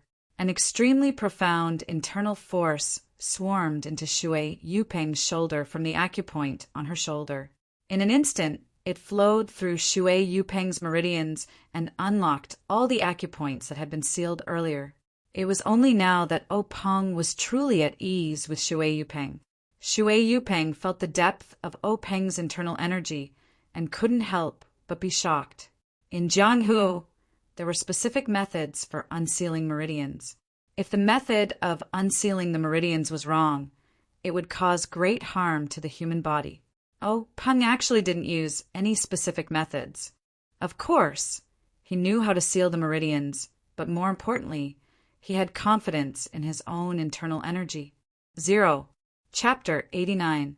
When Peng used his profound internal energy to unseal all of Shui Yupeng's acupoints, Shui Yupeng realized that he was just a frog at the bottom of a well. The Luo Shui gang that he managed was not worth mentioning in front of these large sects with hundreds of years of history. At this time, Peng said, Brother Shui, you don't have to regret it. My Misty School has countless ancient books for you to read. When you have time, you can go to the library and take a look. Although you can't practice internal energy cultivation methods, there are many martial arts you can refer to. Some of them don't require specific cultivation methods. When Brother Shui sees them, you can choose 1 or 2 to practice. Even if you can't practice them, you can refer to them to verify your own shortcomings. Shui Yupeng bowed and thanked him. Thank you for your help. Peng patted Shui Yupeng's shoulder and said with a smile, We're already brothers. Brother Shui is too polite. Hurry up and take a bath. There are other brothers waiting for us in the assembly hall. They're all waiting for Brother Shui to join us. At this time, Lu Qingyang Lu Lao, who was sitting below, had been impatient for a long time. If it weren't for Peng's repeated warnings, he wouldn't have been able to sit still. When he heard this, he immediately jumped up and shouted, Motherfucker, gang leader Shui, hurry up and take a bath. Now my mouth is so thin that a bird is coming out. Shui Yupeng smiled apologetically and said, "I'll go right away. Brothers, you can go first." Then, Shui Yupeng followed old Fourth Shangguan to take a bath and change clothes. The others chatted and laughed as they returned to the assembly hall. The assembly hall was still filled with laughter, but everyone felt strange. Gang leader had been out for a long time, so why hadn't he come back yet? When would the celebration begin? Yen and Big Sister Qin were also whispering to each other. From time to time, they would look at the entrance of the assembly hall. When Peng and the others came back, Yen was relieved. Looking at her brother's obviously more high-spirited expression, Yen knew that her brother must have done something big. But what was it? Peng walked into the assembly hall and came to his seat. He didn't sit down, but turned around and said to everyone, "Brothers and sisters, I'm sure you've been waiting for a long time. I announce that the celebration feast will begin now. Let's all get drunk later." When everyone saw that the celebration banquet was held in the meeting room, they couldn't help but be pleasantly surprised. It seemed like the gang leader was really happy. They couldn't help but shout, "All right, thank you, gang leader. We'll definitely get drunk in a while." Soon after, the gang members and servants brought up a sumptuous amount of wine and water. The celebration banquet began in a lively manner. Not long after, the dishes were placed on the table. At this time, everyone was quiet, waiting for their leader to propose the first toast. However, when they saw that Peng was sitting there steadily and didn't immediately get up, everyone was very surprised. Some people even began to whisper. Suddenly, two people came in from outside the door of the meeting room. The one in front was very familiar to everyone. It was Shangguan Fenglu of the 6 Ethereal Tigers. Following closely behind was a man in white. His face was tense and he looked a bit tired, but his eyes were filled with joy. He raised his head slightly, showing a completely different temperament. Although he didn't look the same as Peng, the two looked surprisingly similar. Everyone couldn't help but compare this person with Peng in their hearts. They felt that Peng and this person were very similar, and it was difficult to tell who was better.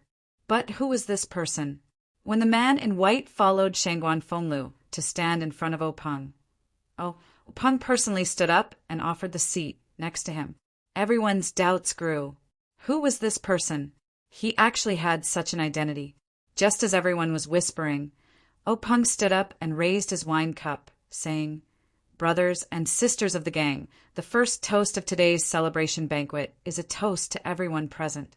With everyone's hard work, the Misty School has become more prosperous with each passing day. With today's atmosphere, I hope that everyone will continue to work together in the future and make our family even better. Every day, there will be flourishing progress. Misty School is my home. Our development depends on everyone. Come, let me toast everyone." After he finished speaking, he was the first to drink the wine in his hand. When everyone heard this, they were all happy and said in unison, "Thank you, Misty School is my home. Our development depends on everyone. Cheers." After everyone finished drinking the wine in their cups, they sat down. Peng raised his second cup, saying, "Before I propose the second toast, let me introduce everyone to a person. Perhaps no one has seen this person before, but I guarantee that once I say this, everyone will know." As he said this, he affectionately pulled up the man in white sitting next to him, saying, "This is the Luo Shui Gang's Shui Yupeng, the gang leader." The originally noisy meeting room instantly became silent. That's right, no one had seen this person before, but the Luo Shui Gang's name was very big. The Misty School had been busy for so long, and today's celebration banquet was to celebrate settling the Luo Shui Gang. Now that the big boss of the enemy was sitting here, how could no one not know? Seeing everyone looking at each other in dismay, Peng was very satisfied with this effect and continued, "This second toast is to Gang Leader Shui and the brothers of the Luo Shui Gang, to celebrate them joining our Misty School." These words were like a candle flame thrown into a fire, immediately igniting the enthusiasm of the Misty School's people. Everyone raised their cups and looked eagerly at Peng and Shui Yupeng.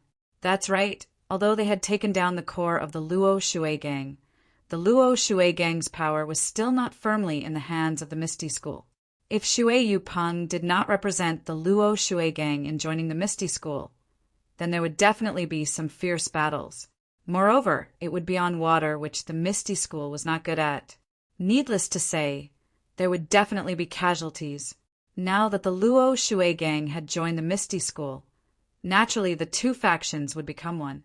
In the future, these fierce battles would not need to be fought, and there would be no bloodshed. This was naturally everyone's wish, so everyone was very happy and excitedly drank the second toast. Waiting for everyone to quiet down a bit, Peng raised the third toast and said to everyone with a smile, "This third toast needs everyone to toast our Misty School's Vice Gang leader." Hearing this, the hall was silent again. Vice Gang leader? Strange, we've never heard of this before.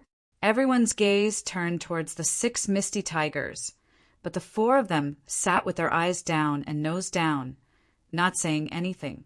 Only Lu Qingyang and Old Fifth Lu sat together with Stone Cow, the 2 of them drinking without paying attention to anyone else. Peng felt that the atmosphere in the hall was in his control, and he liked this feeling very much. Looking at everyone's expectant gazes, he smiled and explained, "Although the Luo Shui gang has joined our Misty School, our Misty School does not have anyone who is proficient in water matters. Therefore, if our Misty School wants to develop and expand in the future, we will have to change our bad habit of only developing on land and walking on one leg. Instead, we will have to develop on both land and water. Both hands must be strong, and only when both sides are strong can we truly be strong, and only then can we walk on the road of harmonious development. In view of this, we plan to use the Luo Shui gang as a test subject and give them special policies. We will make the Luo Shui gang a special gang under the direct leadership of the Misty School's elders. The Luo Shui gang's development will be decided by the people of the Luo Shui gang, and we will give them a high degree of self-control. We will encourage the people of Luo Shui to control Luo Shui, and this policy will not change for the next 20 years. In the future, the gang leader of the Luo Shui gang will be called Chief Executive, which means special leader. Moreover, this chief executive will directly be our Misty School's vice gang leader. Therefore, the first chief executive of the Luo Shui gang will be vice gang leader Shui Yu Peng. Come, everyone, let's toast vice gang leader Shui. Shui Yu Peng, who was standing to the side, was stunned on the spot. This day's experience could be said to be extremely thrilling, as exciting as jumping off a cliff. Just a moment ago, he was still in the upper echelons of the Luo Shui gang, but in an instant he fell to the bottom of the valley and became a captive of the Misty School. A long sword flashed in front of his eyes, and he thought that his life was coming to an end. Even Shui Yu Peng's nerves of steel couldn't help but crack. However, after Peng's wave of combo punches, he was dazzled. For himself, for his family, for the pursuit of the peak of martial arts, and for his child, he was willing to enter the Misty School. He originally thought that he would just be a puppet gang leader, and at this moment he had a calm heart and very low-key participated in this so-called celebratory feast. But this Peng's words, once again, elevated him to the top of the slope. Now, standing on the high cliff, looking at the abyss that he had just jumped, he really didn't dare to believe that this was real. He couldn't help but hurriedly refuse. "Gang leader, this is too frightening. This brother has a heart condition. You can't play with him like this." Peng laughed heartily, saying, "Vice gang leader Shui, do you think I'm joking with you? Our Misty School is most particular about using virtue to win people over. Brother Shui has been in the Luo Shui gang for many years, and everyone knows that you have a chivalrous heart. Even in the Misty School, everyone admires you. It is extremely suitable for you to lead the Luo Shui gang. If you don't have the title of vice gang leader, won't the brothers of the Luo Shui gang be bitterly disappointed? You haven't even truly enjoyed the benefits of the Misty School, and you're already half a level lower than others. You'll have no reason to let the Jianghu people say that our Misty School's upper echelons do not conduct themselves well. The position of vice gang leader will definitely be given to the Luo Shui gang. I've already said it out loud in front of everyone. Do you still want me to take it back?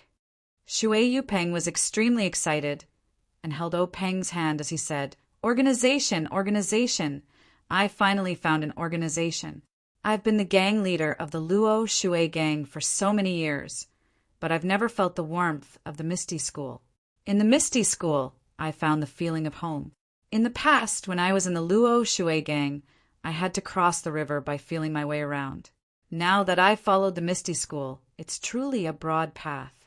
Brother, my parents gave birth to me, and they used me to support the Misty School. O Peng was also very happy and held Shui Yupeng's hand, saying, Good brother, with your words, it's enough.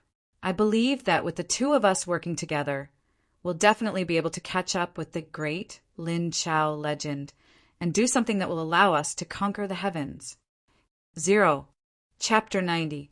The celebration banquet reached its first climax with sect leader O's vision of the future. Everyone in the meeting hall was excited as if they had been injected with chicken blood. They raised their cups to each other, as if the entire Jianghu had become ethereal. Naturally, there were still sober people in the hall. For example, O Peng, who was surrounded by everyone, the 6 ethereal tigers who were competing with the other elders in drinking, and O Yan, who was laughing with the female disciples. There was no lack of intelligent people in Jianghu, but there was a lack of great people who could direct the thoughts and actions of fools. Perhaps they knew that some words could not be trusted, but looking at the bloody Jianghu, why couldn't they sing today and drink today? Outside the meeting hall, the twilight was like a song. A few days after the celebration banquet, Shui Yupeng rushed to Luo Shui to regain control of the Luo Shui gang. Under Shui Yupeng's repeated requests, O Peng reluctantly sent Shangguan Fenglu and a group of elites to accompany her and assist her in handling the affairs of the Luo Shui gang. The merger between the Misty School and the Luo Shui gang was indeed an inconspicuous small wave in the Jianghu, where sects were fighting each other.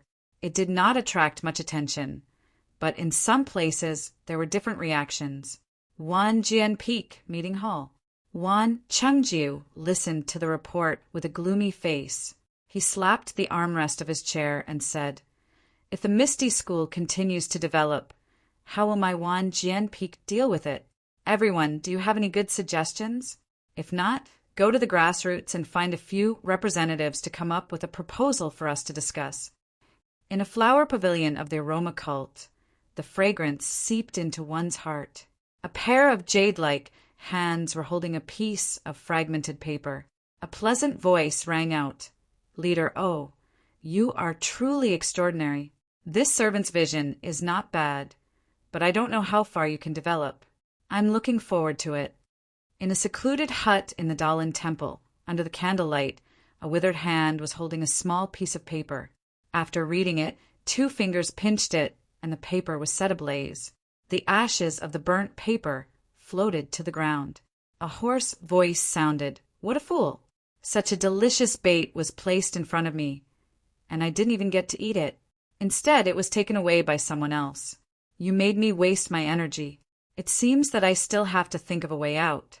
In this Misty School, a starving camel is still bigger than a horse. A mysterious place, a mysterious person, and a mysterious voice. This Jianghu sure is lively. Why hasn't the Misty School died out yet? However, O Peng didn't know about this. He and his Misty School were developing steadily. Zhang Xiaohua didn't know anything about the Jianghu. Even what happened in the Misty School wasn't something Zhang Xiaohua could know. He and his learning of fist techniques had reached a bottleneck. Saying it was a bottleneck was exaggerating Zhang Xiaohua's cultivation.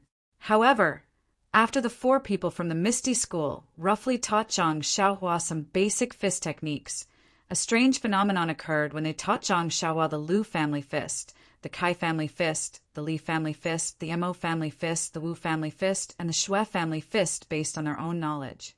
Zhang Xiaohua gradually forgot the fist techniques they taught her in the past, but after a night, she would always remember some of them, whether it was the 3rd or 4th style. It would always show that she had learned them. However, for the fist techniques that came after, no matter how much Zhang Xiaohua learned the day before, after a night, she would completely forget them the next day. Even if she continued to learn, after a day it was still the same.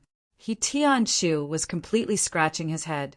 In He Tianshu's mind, Zhang Xiaohua could be considered a genius for being able to lift a 250-kilogram object with one arm without any training. Although this weight wasn't too shocking to the people of the Jianghu. Just thinking about the effects of Zhang Xiaohua's training in martial arts was enough to move him. Although she was past her age and couldn't achieve great success in martial arts, she wouldn't be able to be as famous as the stone cow in the future. However, it was more than enough to change He Tianshu's current situation. But this Zhang Xiaohua's brain, there was really nothing much to say. This child didn't look stupid, so why couldn't she learn it? She couldn't even learn the most basic fist techniques, let alone the internal strength cultivation method that Zhang Xiaohua didn't even know existed. A few days ago, although Zhang Xiaohua couldn't remember all the fist techniques that he taught her, she could at least learn a little. He Tianshu thought that if he let Zhang Xiaohua learn, she might be enlightened. But now He Tianshu was completely disheartened. Zhang Xiaohua, this rotten wood, was completely rotten and couldn't be carved. Therefore He Tianshu said, Zhang Xiaohua, your cultivation has now reached a bottleneck. Breaking through this bottleneck depends on luck. For the time being, I won't teach you other fist techniques. You should practice the previous fist techniques first. When you break through the bottleneck, I'll teach you.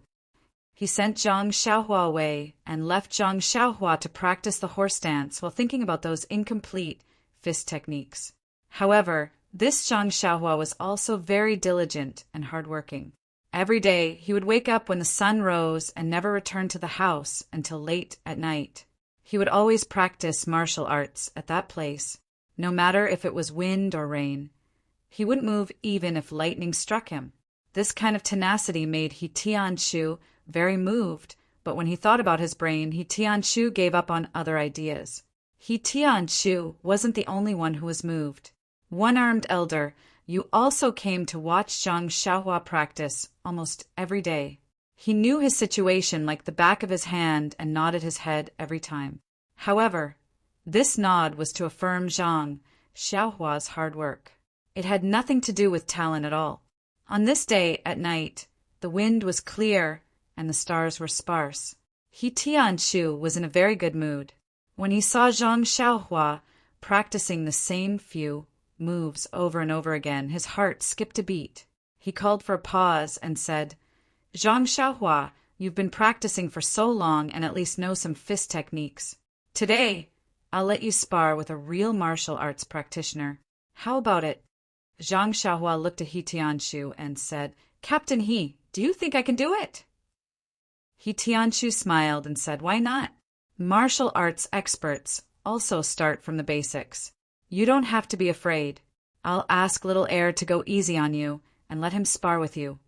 After he finished speaking, he said to a Misty School disciple who was practicing next to him, Little Air Nya, come over here and spar with Zhang Xiaohua. You can just practice with him. Don't take it seriously. Little Air Nya retracted his moves and said, Okay, Captain, I understand. Then he closed his legs and put his palms forward. Zhang Xiaohua took a look. Oh, this is familiar. Isn't this the Arhut fist starting stance? Although this was his first time sparring with someone, and his palms were already sweating, he still followed Little Air Nya's example and went into a starting stance. Then Little Air Nya shouted, Zhang Xiaohua, you go first. Zhang Xiaohua replied, Okay, Brother Nya, be careful. After he finished speaking, he raised his leg and moved forward. He pushed his right fist forward and punched Zhang Xiaohua. That Little Air Nya saw that Zhang Xiaohua's fist was getting bigger and bigger. When it was right in front of him, he twisted his body and used his left hand to hold Zhang Xiaohua's wrist, while his right hand punched Zhang Xiaohua's nose. But a mortal's nose was a weak spot. Although Little Air Nya was going easy on him, Zhang Xiaohua's tears still flowed. He couldn't see anything and didn't care about practicing anymore. He turned around and used his shirt to wipe his tears. After Zhang Xiaohua finished wiping his tears, he looked at little Ernie and said with a determined expression, "Come, Brother Nya, let's continue." After he finished speaking, the two went into a fighting stance again. This round of sparring was a copy of the first round, except that Zhang Xiaohua charged forward too quickly. Little Nya couldn't hold back his fist in time. That first punch landed solidly on Zhang Xiaohua's nose. Immediately, Zhang Xiaohua's nose bled. Zhang Xiaohua immediately jumped out of the circle. As he wiped the blood from his nose, he shouted, "I'm not fighting anymore. I'm not fighting anymore. You're cheating. Why didn't you follow the routine?" Everyone was stunned. If it wasn't for the time they spent with Zhang Xiaohua and trained their nerves, this sentence was enough to make them short-circuit. Poor Zhang Xiaohua. He thought they were going to follow the routine. Everyone sighed. Self-taught talent really can't do. It's better to be a full-time student with a master and a formal education. After Zhang Xiaohua finished cleaning up, He Tianshu told him the meaning of the sparring. Zhang Xiaohua finally understood. What he said was true. If it was just a competition of routines, everyone could just use their own fist techniques. Where would the blood come from and the life be used as a bet? For the third time, Zhang Xiaohua was very careful. He slowly followed Nia Xiao's steps and moves. He began to show a little of his moves. Although he was very unfamiliar with it, it was the first step. However, his hands, arms, and legs were all very stiff. He was like a virgin who had just entered a field of flowers, paying attention to his left and right up and down. He was really like a clumsy bear. On the other hand, Nia Xiao actually had a fiddling attitude. His fists and legs were extremely beautiful, flying here and there like a butterfly. Zhang Xiaohua's fists and legs could not land on him at all, and his own body, face, and legs were all hit by Nia Xiao. In the end, Zhang Xiaohua was also extremely angry. When he saw Nia Xiao use a move, he felt that the move of Erlang Punch was suitable, so he used all the strength in his body and punched Nia Xiao. His fist arrived in front of Nia Xiao's eyes with a whoosh sound. The strength of his fist did not seem to be inferior to the punch he had thrown at He Tianshu that day. In Zhang Xiaohua's mind, he should at least send Nia Xiao flying. After all, this was a fist with the strength of 250 jin. However, the reality was far beyond Zhang Xiaohua's expectations. When Nia Xiao saw the fist coming, he didn't panic. His fist turned into a palm. One hand wrapped around a bowl with golden silk and caught Zhang Xiaohua's fist. His other hand reached forward and grabbed Zhang Xiaohua's collar. Then he spun around and used the four tails to lift 1,000 jin technique. He pulled Zhang Xiaohua's body along the direction of his fist. In an instant, Zhang Xiaohua's small body flew off the ground like an arrow. Fortunately, there was a medicinal field in front. The soil was soft, and the medicinal plants were also ordinary. When He Tianshu saw this, he didn't stop him. In fact, He Tianshu's loss of confidence in Zhang Xiaohua was also because of this. She had the strength, but she didn't know how to use it. It was like a 3-year-old child who could play with 1,000 jin meteor hammer. Although it was amazing, if he wasn't careful, the result would be his head being smashed. At that time, he would lose his life.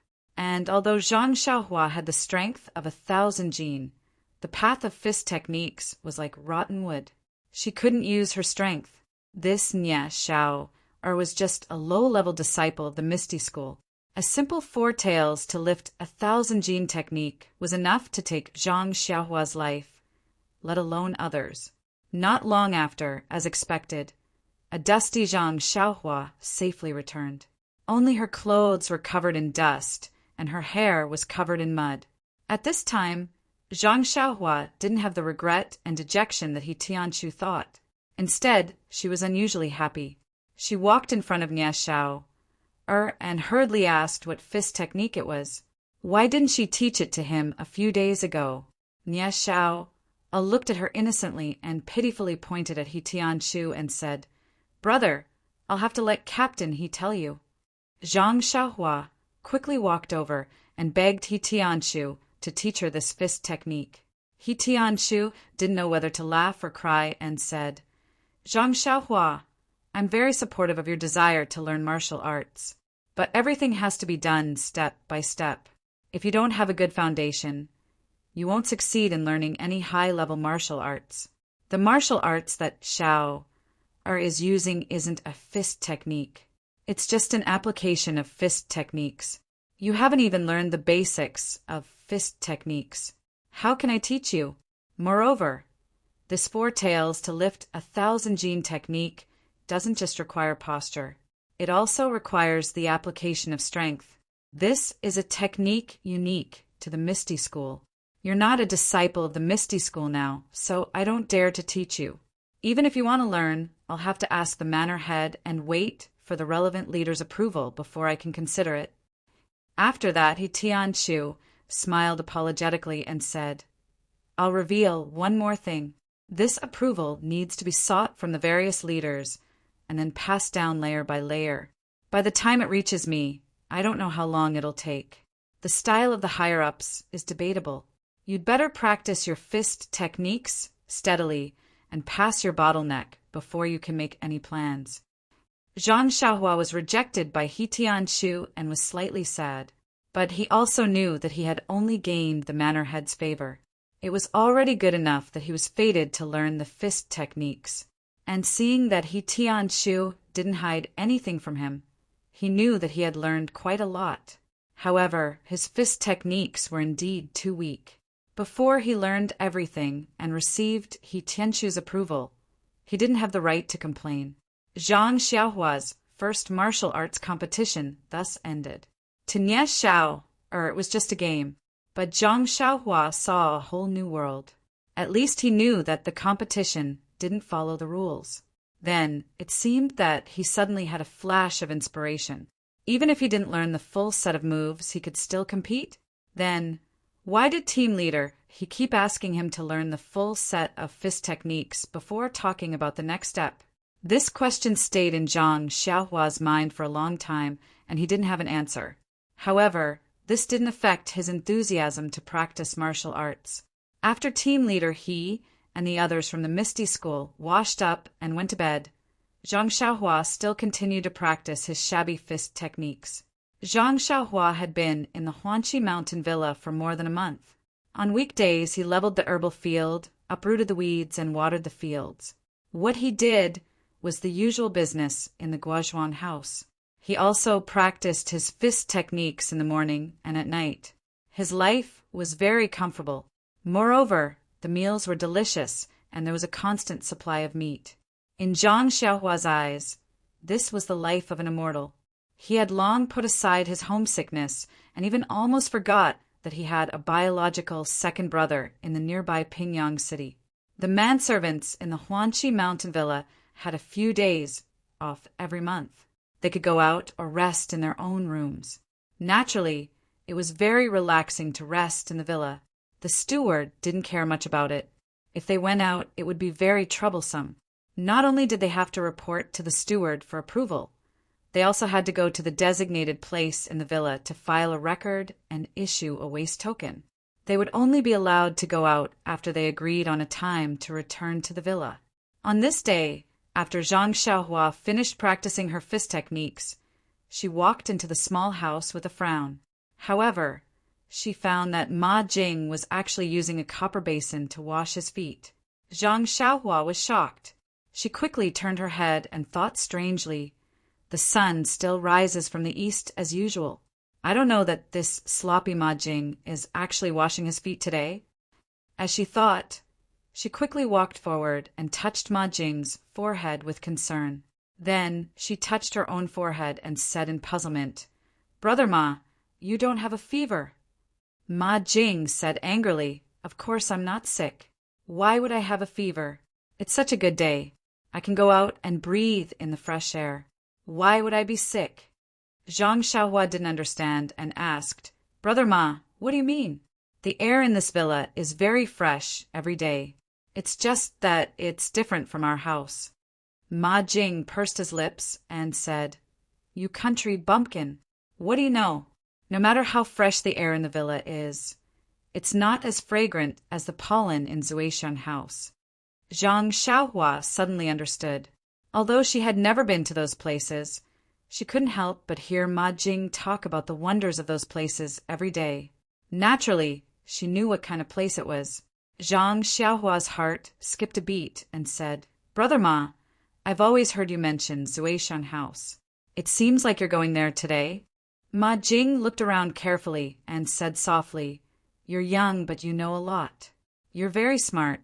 Your brother Ma is going there to take care of their business. Why? You want to go too?" Zhang Xiaohua said carefully, "Brother Ma, you're mistaken. I just want to ask. I've been in the villa for a month and haven't left the villa. I heard that we can go out every month. I want to follow Brother Ma to Pingyang City. I won't be going to Zuishan House, but it's good to walk around." Ma Jing tilted his head and thought for a while. He guessed that Zhang Xiaohua wouldn't delay his important matters and nodded his head in agreement. Zhang Xiaohua was overjoyed and thanked him. Then she quickly tidied up and sat by the Kong bed to wait for Ma Jing. She thought that Ma Jing would be done tidying up very quickly. But seeing Ma Jing tidying up this and fiddling with that, tidying himself from head to toe and changing his appearance completely, Zhang Xiaohua felt a sense of freshness. How was this the sloppy Ma Jing? He was simply a handsome and dashing, fair-skinned young gentleman. Zhang Xiaohua was dumbfounded. He looked outside and saw that the sun was already high up in the sky. It was already late. This Ma Jing took longer to dress up than the ladies on the sedan. He couldn't help but urge him, "Brother Ma, can you hurry up? It's already late." Who knew that Ma Jing was still calm and unhurried. He looked at himself in the mirror again and said, I'm not busy. The ladies at Zuishan House are probably still dreaming. Why should I go so early?" Zhang Xiaohua was so angry that his nose was crooked and he almost fainted on the Kong bed. Fortunately, he had been hanging out with Ma Jing for a long time and was knowledgeable. He immediately took the horse stance and didn't fall. 0. Chapter 91. Just as Zhang Xiaohua's patience was about to run out, Ma Jing finally finished his daily routine for going out. Only then did he slowly pack up his things for going out. He took out some silver from the small cabinet at the head of the Kong bed and weighed it in his hand. A wicked smile appeared on his face. Zhang Xiaohua watched from the side and shook his head, thinking, "This smile really looks like a weasel going to pay his respects to the chickens." However, he immediately froze. Looking at the silver in Ma Jing's hand, he seemed to know that he had forgotten something. When he left the Guozhuang house, the silver he brought was kept by Zhang Xiaohu. Last time, when he parted ways with his second brother at the Lotus Escort Agency, he only brought a small bag with no silver in it. After staying in the villa for more than a month and not using any silver, he naturally couldn't remember. Now that he was going out, it would be difficult to go out without some silver. Of course, Zhang Xiaohua immediately remembered that when he came to the villa, elder sister Qiutong seemed to have said that if he worked in the villa, he would receive 3 coins of silver every month. However, he didn't know how to use the silver. He couldn't go find Qiutong now. After being in the villa for so long, Zhang Xiaohua also knew that Qiutong stayed in the inner courtyard of the villa. Most of the people who lived there were women. It wasn't good for the servants and other people to go there directly. Moreover, Qiutong's status in the villa wasn't low. If he went to find her for such a small matter, it would seem like he was too calculative. Why didn't he ask Ma Jing in front of him? Thinking of this, Zhang Xiaohua went up to Ma Jing and asked with a smile, "Brother Ma, I want to ask you something." Ma Jing glanced at him and said, "Say it, brother. There's nothing in the villa that I don't know." Then he felt that Zhang Xiaohua was looking at the silver in his hand. His expression changed, and he immediately put the silver into his clothes. He smacked his lips and said, "Other than this, I want to borrow silver." Zhang Xiaohua said, "That, Brother Ma, it's really about the silver." Ma Jing firmly waved his hand and said, "This, I really don't have it." Zhang Xiaohua smiled and said, "This, you can have it." Ma Jing was displeased and said, "Brother, if Big Brother says no, then no. Big Brother is a man of his word." Seeing that Ma Jing was unhappy, Zhang Xiaohua stopped teasing him and said, "Brother Ma, I'm not asking to borrow money from you. I just want to ask you about this month's salary." Ma Jing rolled his eyes and looked at Zhang Xiaohua's expression. After confirming that he didn't want to borrow money from him, he let out a big sigh of relief and said, "Good kid. You've only been in the villa for a few days, and you already know how to joke with your brother. You've really grown up." Zhang Xiaohua quickly smiled and said, "Look at what you're saying, Brother Ma. It's all because of your influence that I've improved. As long as you talk about my improvement, the first thing I say is to thank Brother Ma. Only then can I thank others." Ma Jing walked forward and patted Zhang Xiaohua's shoulder. He didn't use a lot of strength, but Zhang Xiaohua's shoulder trembled. Zhang Xiaohua's heart also trembled. He thought to himself, "This, in a while, should I go wash the clothes first?" Patting Zhang Xiaohua's shoulder, Ma Jing said with satisfaction, "Xiaohua, you're very good. Big brother will teach you another good thing. As for this gratitude, you don't have to put me first. You can put me second." Zhang Xiaohua was stunned. She asked modestly, "Brother Ma, then should I be the first to thank my parents?" Ma Jing said earnestly, "Wrong, Xiaohua. It's not a problem to thank your parents. First of all, you still have to thank the villa. It's right to say filial piety to your parents. You also have to thank the villa in your heart. You have to put the villa first. Don't just talk about your parents. You have to mention it. Of course, if you thank me, I'll be very happy. It means that you don't need to strengthen your moral education, and there's still room for improvement. By the way, you also have to thank the leaders of the villa. They gave you the right to thank not only the villa, but also me and your parents." Zhang Xiaohua looked as if she had been taught a lesson. She nodded like a chick pecking rice. After Ma Jing finished speaking, he turned his head and asked, "By the way, Xiaohua, what did you say just now? I didn't hear it clearly. Can you say it again?" Zhang Xiaohua looked as if she couldn't stand it anymore. She said, "Brother Ma, I just wanted to ask you. I've been in the villa for more than a month, and I haven't received my monthly salary. I want to ask you how to receive my monthly salary." Ma Jing stared at Zhang Xiaohua, looked up and down, and said thoughtfully, "Xiaohua, look at your body. You've grown up and you're almost developed. It's time to consider some things. However, I still want to advise you. The price of the young ladies of Zuishan House is not low, but with your monthly salary, it may not be enough. If you insist on having your own way, you'll probably have to borrow money from the accountant for a few more months. However, speaking of borrowing money, I've done it before. You're a newcomer, so they may not be able to do it." Zhang Xiaohua didn't know whether to laugh or cry. She explained, "Brother Ma, look at what you're saying. I don't have such elegant hobbies like you. I'm just—" Before Zhang Xiaohua could finish, Ma Jing interrupted and said anxiously, "Xiaohua, let me give you another piece of advice. Even if you don't go to the drunken fragrance brothel, you still can't go to those hidden brothels in the alleys. Back in the day, I made a mistake and regretted it for eternity. It was also because I didn't have enough money on hand that I occasionally went there and got infected with a disease. It was so painful that I didn't want to die. Let's not talk about it anymore. Now that I think about it, I feel terrible. All right, brother, I really can't do it. Brother Ma, don't hurt yourself. Brother Ma, don't hurt yourself." After saying that, he went to open the small cabinet on the Kong bed. Zhang Xiaohua hurriedly stopped him and said emotionally, "Brother Ma, can you listen to me? I just want to take out this month's salary to walk around Pingyang City and buy some things." "You're thinking too much." Ma Jing asked tentatively, "Xiaohua, are you sure? You don't need me to lend you money?" Zhang Xiaohua smiled and said, "Brother Ma, I'm sure, sure and sure." Although Ma Jing misunderstood, his intention to lend money to Zhang Xiaohua made Zhang Xiaohua extremely touched. This greatly reduced the influence of his smelly feet in Zhang Xiaohua's heart. After that, Ma Jing explained to Zhang Xiaohua, "The monthly salary for this villa is not given out every month. It is stored in the villa's account room. If you need it, you can go to the account room to withdraw it. If you don't need it, it will be kept in the account room until the day you leave the villa.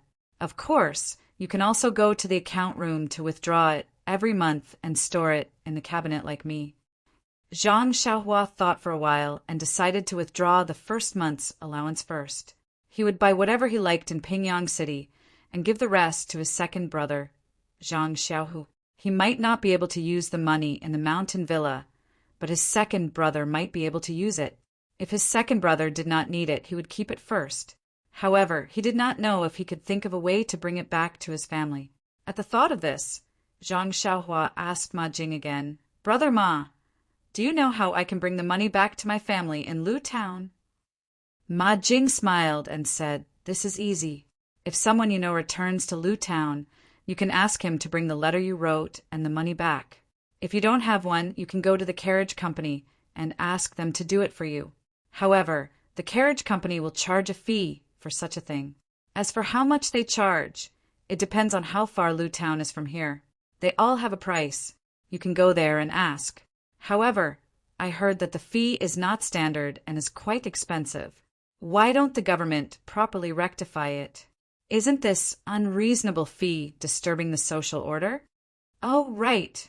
After Ma Jing finished speaking, she added, "Are you really not planning to save money to go to Zuixiang restaurant? I am very familiar with that place and can introduce you to a few good friends."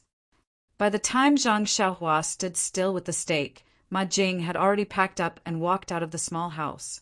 Zhang Xiaohua shook her head that was dizzy from Ma Jing's words and hurriedly chased after him. Following that, Zhang Xiaohua followed Ma Jing to the accountant's office to collect the money. The accountant's office was in another place in the villa, and it took a long time to walk there. The accountant was an old scholar.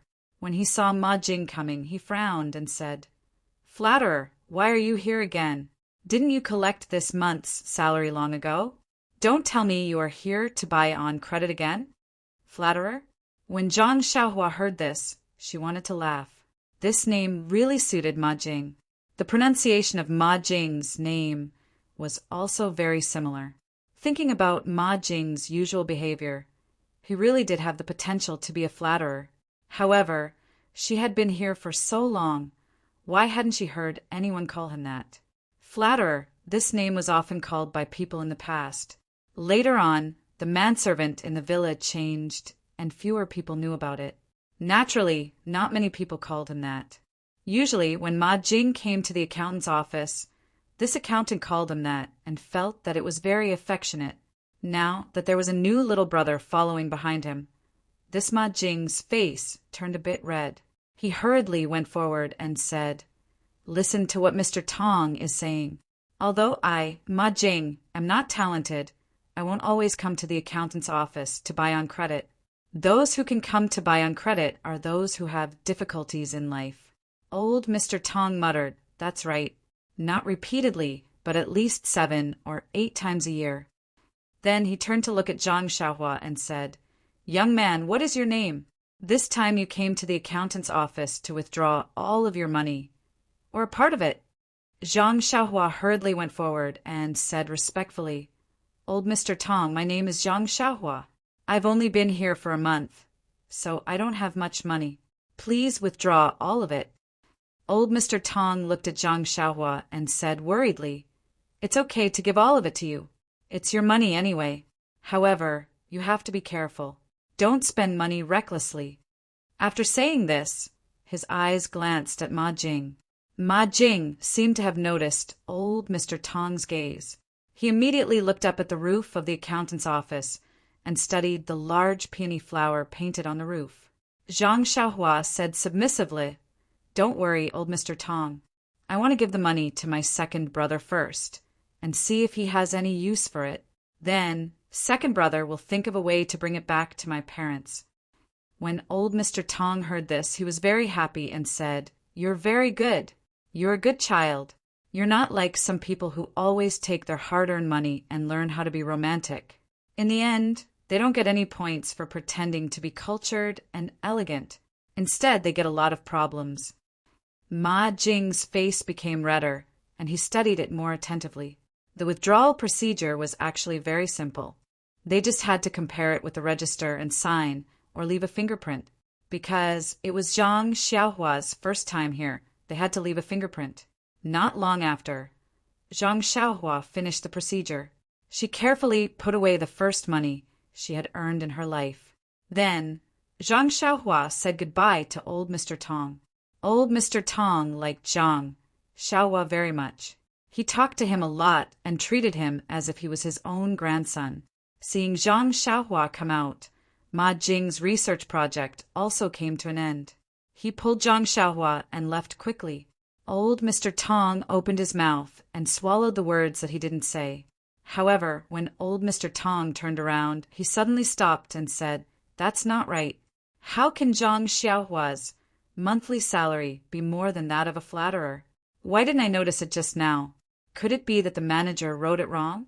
Then, old Mr. Tong returned to normal and slowly walked into the house. He thought to himself, "It's not my fault that the manager wrote it wrong. Anyway, I withdrew the money from Zhang Xiaohua according to what was written. This child seems to be good. It's fine that she took more. Who told you to write it wrong?"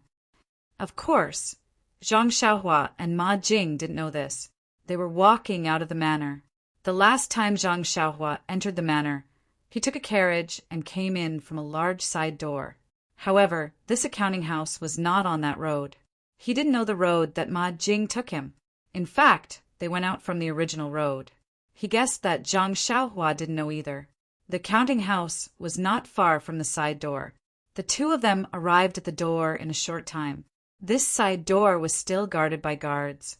Ma Jing guessed that the guards didn't make things difficult for him because Ma Jing had come here often. Although Ma Jing wanted to get close to him, he understood that it was better for him to stay away from him because he was unapproachable. Although it was the first time that Zhang Xiaohua left the manor, he was already recorded in the register of the manor. Therefore, there was another set of procedures, and it was quickly completed. The two of them each received a waste token. There was a subtle difference between the two waste tokens. However, Ma Jing didn't notice it, and neither did Zhang Xiaohua. The two of them put the waste tokens in their clothes and hid them properly before leaving through the side door. As soon as they went out, Zhang Xiaohua was stunned and asked, "Brother Ma, that's not right. I remember that I didn't enter this door last time." Ma Jing said with a smile, "There are 5 side doors and 1 main door in our Huanshu manor. Who knows which door you entered last time?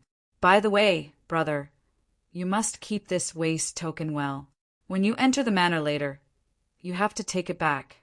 If you lose it, it will be very troublesome. You must be careful." Zhang Xiaohua nodded and said, "Of course I know. However, Brother Ma, when will you come back at night? I have to enter the manor with you. Otherwise, I'm afraid that I won't be able to find you on such a long way." Ma Jing curled his lips and said, "Look at how careful you are. Once we enter the manor, it's our world. You're still afraid of losing it. I don't know when I'll come back at night. If you want, you can wait at the gatehouse." Zhang Xiaohua said with a bitter face, "Well, Brother Ma, remember to come back early." At this moment, Zhang Xiaohua once again selectively forgot about Ma Jing's smelly feet and the way she avoided Ma Jing from afar every day. She was like a little wife waiting for her man to come home with a hidden bitterness. It was already June. At noon, the sun was scorching hot. Zhang Xiaohua looked up at the scorching sun and secretly complained about Ma Jing. It would be better to leave early. If they were to rush on the road at this time, they would be burned to death by the heat. After crossing the straight main road, Zhang Xiaohua thought that Ma Jing would walk to the shady place by the side of the road. Unexpectedly, Ma Jing did not walk on the main road. Instead, he walked to the side of a small alley and turned down. Zhang Xiaohua was puzzled. She chased after him and said, "Brother Ma, you're going the wrong way. You should be walking on the main road." Looking at Ma Jing's surprised look when he turned back, Zhang Xiaohua thought that she had made a mistake. She hurriedly said, "Brother Ma can't be hungry again.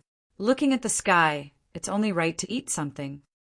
When Ma Jing heard this, he laughed out loud and said mockingly, "Brother, don't tell me you're going to walk to Pingyang City?" Zhang Xiaohua frowned and said, "Of course we're going to walk to Pingyang City. We don't have our own horse carriages, and the farmstead didn't make any for us. Ma Jing smiled and said, Brother, don't tell me you're going to walk from Lu Town to Pingyang City? Zhang Xiaohua said, No, we're going to take a horse carriage. Oh, don't tell me there's a horse carriage from our farmstead to Pingyang City? Ma Jing did not answer. He waved his hand and gestured for Zhang Xiaohua to follow him. Indeed, Zhang Xiaohua's guess was right. There was a huge courtyard at the end of the alley. There was a huge banner hanging on the courtyard that fluttered in the wind. It said, When a carriage reaches a mountain, there will be a road. Where there is a road, there will be a speeding carriage. There was also a small flag below that said speeding. It turned out that this was the horse carriage company that brought Zhang Xiaohua to Pingyang City. Zhang Xiaohua knew that she was ignorant and inexperienced. She did not say anything else and looked at Ma Jing. Not long after, a small horse carriage that could only fit 2 to 3 people drove out of the courtyard and stopped at the entrance, waiting for people to board. Looking at Zhang Xiaohua's dazed expression, Ma Jing pulled Zhang Xiaohua up the horse carriage. He did not forget to say, Brother, since this is your first time going out with me, you don't have to pay for the carriage fees. The next time we go out together, you can go out and take the carriage. Zhang Xiaohua was full of joy as he sat on the horse. He was too lazy to say anything to Ma Jing. He hadn't seen his second brother for such a long time, and he didn't know how he was doing at the Lotus Flower Escort Agency. On the day of his second brother's test, that person had said that his second brother was a good seedling for practicing martial arts. He reckoned that he must have learned a lot of fist techniques by now. Thinking about his own nondescript punches and kicks, Zhang Xiaohua was looking forward to seeing his second brother practice martial arts as soon as possible. However, this horse carriage was very comfortable. It was unbearably hot outside. Thinking about how tired she and second brother were when they walked from here to Pingyang City, she did not expect to be able to take a horse carriage after so long. She did not know if Lu Town had such a horse carriage. If it did, it would be very fast to go from Guozhuang House to Lu Town. She did not need to look for someone else's donkey cart. It would be great if there was such a horse carriage from Guozhuang House to 8 Mile Valley. She did not need to wake up early and arrive at noon. Thinking of 8 Mile Valley, she wondered how eldest brother and sister-in-law were doing. Was eldest brother's health better? Also, how was her parents' health? How was the farmland at home? What was she planting in the plot of land that she owned? All of these made Zhang Xiaohua very concerned. Unknowingly, she fell into deep thought. Seeing Zhang Xiaohua like this, Ma Jing thought that it was noon and that Xiaohua was resting. He did not say anything to her. If he knew that a simple ride in a horse carriage would make Zhang Xiaohua think so much, he would definitely laugh until his teeth fell out. 0. Chapter 92. With a means of transportation, the afternoon sun naturally did not affect Zhang Xiaohua. Sitting in the horse carriage, he thought about the previous time when he and second brother traveled all the way to Pingyang City. Zhang Xiaohua thought to himself, no wonder everyone is willing to live in a big city. The feeling is really different. The quality of life is really high. In the countryside, even if one wants to enjoy such a life, there is no way to do so. I wonder how much would it cost to take a carriage? It's better not to ask. Otherwise, Ma Jing will nag again. The sound of horse hooves could be heard. After about 10 minutes, the tall city gates of Pingyang City were in sight. Seeing Pingyang City again, Zhang Xiaohua was no longer as surprised as before. It was as if he had already taken it for granted and ignored it. People's habits were indeed scary. This was only the 3rd time he saw it, but he had already lost his novelty. If he were to see it every day, he would definitely ignore it no matter how precious it was. When the horse carriage entered the city, Zhang Xiaohua thought that it would head in the direction of the carriage company. Unexpectedly, it turned in another direction. Although Zhang Xiaohua did not remember the way, he still knew the general direction. He asked Ma Jing in confusion, Brother Ma, the carriage company doesn't seem to be in this direction. Did I remember wrongly? Ma Jing had long been tortured by Zhang Xiaohua's strange question. He looked at him and said unhappily, "The carriage company is not in this direction, but Zuixiang brothel is in this direction." When Zhang Xiaohua heard this, he quickly stood up.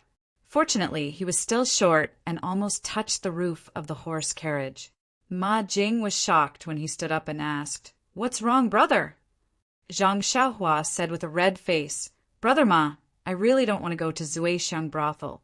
Let me alight."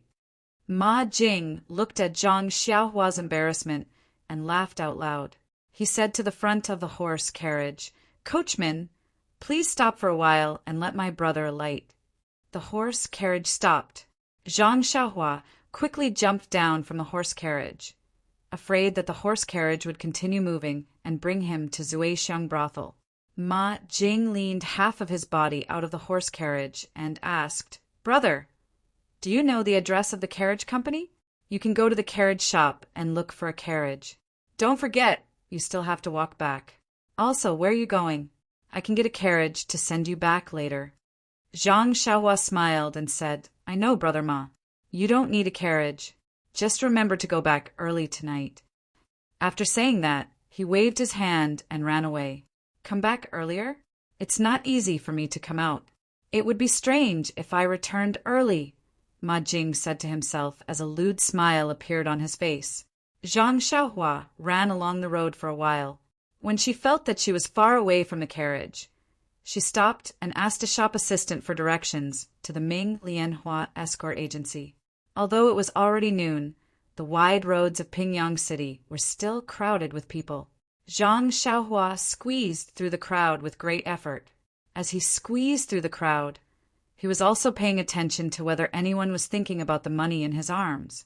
Although he did not have a money pouch on his waist, he was still worried even if he had it in his arms. It was really funny to think that he would encounter a thief on his first shopping trip with second brother. Just as he was thinking about it, he suddenly saw a familiar figure in front of him. Zhang Xiaohua could not help but be stunned. Speak of the devil and he would appear. He did not know anyone in Pingyang City. If this figure was not Zhang Xiaohu, then it must be the thief that he almost caught the last time. Looking at the thief walking in front of him, Zhang Xiaohua felt that it was funny. Thinking that he must be looking at other people now, Zhang Xiaohua could not help but quicken his steps. Sure enough, in front of the thief was a scholar holding a folding fan. As he fanned himself, he looked around. Whenever there was a novelty stall on the side of the road, he would stop and look at the old books on sale. Sometimes he would buy some brushes, ink, paper, and inkstone. The money pouch on his waist swayed from time to time, causing the thief to shake his head from side to side. Seeing that the thief had been following the scholar for some time and did not have a good chance to catch him, at this moment, there were fewer people in front and it was a fork in the road. The thief quickened his steps and was about to get close to the unsuspecting scholar. Zhang Xiaohua, who was behind him, could not stand it and naturally wanted to stop him. However, at this moment, Zhang Xiaohua was more cautious.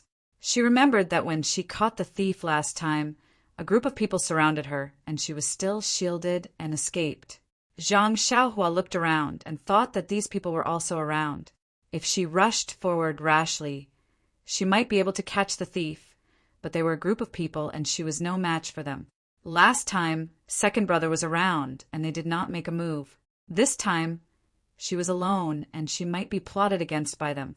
She remembered that when she came out, Lu Kai and Mr. Lu repeatedly reminded her that it was good to be brave for a just cause, but she must consider her own safety first. What should she do? Seeing that the thief's hand had already reached out, the scholar was still looking up at the roadside signboard. Suddenly, Zhang Xiaohua's eyes lit up and she shouted, "Brother Zhang, why are you here?" Zhang Xiaohua's voice was very loud and clear. Several people around them turned to look at her, especially those surnamed Zhang. The scholar also turned his head in response. Seeing that the scholar turned his head, the thief quickly withdrew his hand and pretended to buy something, lowering his head to look at the small stall by the side. Seeing that the scholar turned his head, Zhang Xiaohua was also stunned. Zhang Xiaohua really knew this person. It turned out to be the scholar Li Jinfeng who had entered the city with her in the carriage a month ago. It was really a coincidence. She only knew a few people, including this thief. Today, she had only seen two of them. Zhang Xiaohua walked forward with a smile. Li Jinfeng was also very surprised, although he did not have a deep impression of Zhang Xiaohua. After all, they had been in the same carriage for a long time and they had only parted for a month. Moreover, seeing that Zhang Xiaohua walked towards him and looked at the people around him, it seemed that no one was responding. He guessed that he was the one he was looking for.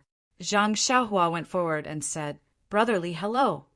Li Jinfeng asked in surprise, "You are Zhang Xiaohua, right? I haven't seen you for almost a month, and I almost forgot your name. However, I am better than you. Why did you call me Brother Zhang just now?" At this time, the thief at the side saw that the two of them knew each other. Moreover, Zhang Xiaohua was the one who had chased after him some time ago. He had already slipped away when they greeted each other. Zhang Xiaohua then told Li Jinfeng about seeing the thief just now. Li Jinfeng touched the money pouch at his waist. He guessed that Zhang Xiaohua was telling the truth. He could not help but say happily, "It's really thanks to you. If it weren't for you, my living expenses for this month would be gone. I have to thank you properly." Zhang Xiaohua naturally declined and said, "Big brotherly, you're too polite. After all, we're familiar with each other. Even if we're strangers, we'll still help if we can. If I have to thank you for such a small matter, then it'll be a waste of our friendship." Li Jinfeng saw that Zhang Xiaohua's words were very reasonable and could not help but look at him in a new light. He felt that the young man in front of him was no longer the same as when he first met him. He was less immature and more mature. Li Jinfeng could not help but like him from the bottom of his heart, as if he was his own younger brother. Therefore, he affectionately patted him on the shoulder and said, "Well, since you said so, I won't be polite with you. We are all drifters. If there is anything I can help with in the future, feel free to look for me." Then he told him his address and other things. Zhang Xiaohua memorized it carefully. Li Jinfeng looked at Zhang Xiaohua's green clothes and small hat and felt very strange. He asked, "Where are you going now? Why are you dressed like this? Did you become a servant of some rich family? And your brother?" Zhang Xiaohua roughly told Li Jinfeng about her recent situation, but did not mention anything about Huanxi Manor and Misty School. Although Li Jinfeng was in Pingyang City, he was after all a student and did not know about the matters of the Jianghu. Therefore, he did not know about Huanxi Manor and thought that it was the manor of an ordinary rich family. However, when he heard that Zhang Xiaohua and Zhang Xiaohu had been waiting for them in front of the carriage for a long time, he could not help but blush and feel ashamed. That day, he was dragged out to stay with Shang Guanyin. First, they ate, then drank. When he woke up, it was already late in the morning. The promise he had made to the Zhang brothers had long been forgotten. Now, if Zhang Xiaohua had not mentioned it, he would have almost forgotten that he had patted his chest in front of them. Li Jinfeng was, after all, a knowledgeable scholar. He immediately said, "Brother Xiaohua, I have indeed forgotten that day. I have made you wait for so long. I am very sorry. I apologize to you now." After saying that, he bowed to the ground. Zhang Xiaohua hurriedly pulled him and said, "Brotherly, you don't have to be like this. Anyway, that Lotus Escort Agency is very easy to find. We just have to ask around and find it." Li Jinfeng continued to ask, "Brother Xiaohua, where are you going now? Is it the Lotus Escort Agency?" Zhang Xiaohua smiled and said, "Brotherly is really clever. How did you guess? I am going to the escort agency." Li Jinfeng smiled and said, "I heard you say that this manor is outside the city. You haven't entered the city for a while. Now that you are here, you are naturally going to the escort agency to see your brother. This isn't hard to guess." Zhang Xiaohua scratched his head and said, "After listening to Brother Li's analysis, it really does make sense. Little brother sometimes doesn't like to use his brain, so I can't see very simple things clearly." Li Jinfeng patted his head and said, "You are still young. This is the time for you to use your brain. When you encounter something, don't ask others first. Think about it first. Perhaps you will have a plan. Other people's answers are other people's. They may be right, but they may not be suitable for you. Only the answer that you think of yourself belongs to you. When Zhang Xiaohua heard this, it was as if a bolt of lightning flashed through his mind. He seemed to have thought of something, but when he thought about it carefully, he couldn't figure it out. Seeing Zhang Xiaohua's stunned expression, Li Jinfeng said, I haven't been to the escort agency to see Shang Guanyin and Yu Luan for a long time. Now is a good time to go see them with you. Zhang Xiaohua said happily, Is that so? Those two people are also in the escort agency? Are they also armed escorts? Li Jinfeng looked at Zhang Xiaohua's happy expression and shook his head, saying, I don't know what they are doing in the escort agency. They should be learning martial arts. However, they shouldn't be armed escorts. Their family background is not bad, especially Shang Guanyin. He seems to be very rich. They definitely wouldn't join the escort agency. Zhang Xiaohua's face turned red. Just now, Li Jinfeng had told him to use his brain more, but he had forgotten in a flash. He even rashly said that they were armed escorts. He reckoned that they weren't even bodyguards. They should be learning martial arts from Fourth Master Wen and the others. Sigh. He had to use his brain more in the future. He couldn't speak blindly. Silence was golden. Then Zhang Xiaohua said, Brotherly, I know. There is a martial arts center in the Lotus Flower Escort Agency. You need to spend money to learn. I reckon that Big Brother Shangguan and Big Brother, you are practicing martial arts there. Li Jinfeng smiled and said that should be the case. What they don't lack the least is money. Come, let's go see them. I also have to apologize to your brother. Oh right, what's your brother's name? Zhang Xiaohua stuck out his tongue and said, My second brother's name is Zhang Xiaohu. Then the two chatted as they walked towards the escort agency. The escort agency was near the city gates. Zhang Xiaohua had fled with Ma Jing's carriage not long after entering the city gates. If he hadn't met Li Jinfeng, he would have arrived at the escort agency long ago. Even though Li Jinfeng was a scholar and walked much slower than Zhang Xiaohua, the two still arrived at the entrance of the escort agency very quickly. There were many people coming and going in front of the escort agency today. It looked very lively and business was probably good. The stone lions on both sides were still mighty, but in Zhang Xiaohua's eyes, he didn't pay much attention to them. He only felt that they were ordinary. Li Jinfeng walked up the steps and raised his hand to salute the guards standing in front of the door. Everyone, I'm going to the escort agency to look for Shang Guanyin, who is practicing martial arts here. Please make it easy for me. The leader of the guard smiled and said, Oh, you're looking for young Master Shangguan. I wonder if this young master knows how to get inside? There are many things going on today, and I'm afraid I don't have time to bring you there. Li Jinfeng quickly said that there was no need. I've been to your escort agency more than once. I know where young Master Shangguan is. I'll go there myself. After saying that, the guard made an inviting gesture and said, Then please, young master. Li Jinfeng nodded and turned around to greet Zhang Xiaohua. He then led him through the door of the escort agency. Zhang Xiaohua was dressed as a manservant, so the guards only thought that he was following Li Jinfeng. Naturally, they didn't stop him to ask questions and let him pass after a glance. There were some people walking around in the square in front of the door. It seemed that they were all here on business and didn't practice martial arts. Zhang Xiaohua dismissed the idea of asking questions and followed Li Jinfeng. He wanted to wait until he saw Zhang Xiaohu before asking for more information. Although Zhang Xiaohua didn't specialize in martial arts like them, they were all living under the same roof. Perhaps he would be familiar with him. The last time Zhang Xiaohua came, she only saw a row of small houses on the right side of the square. Looking at them now, she saw that they were all closed. They were probably resting. Li Jinfeng didn't stop in front of these small houses. He walked along the corridor in front of the house and walked into a spacious courtyard. There was a row of houses in front of him.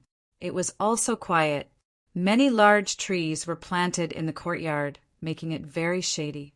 After passing through the courtyard, there was a screen wall. There were 2 doors on the left and right. Li Jinfeng didn't hesitate and turned left. After entering through the door, there was another long corridor. At the end of the corridor was a row of exquisite houses. Li Jinfeng brought Zhang Xiaohua to the doors of several fine houses.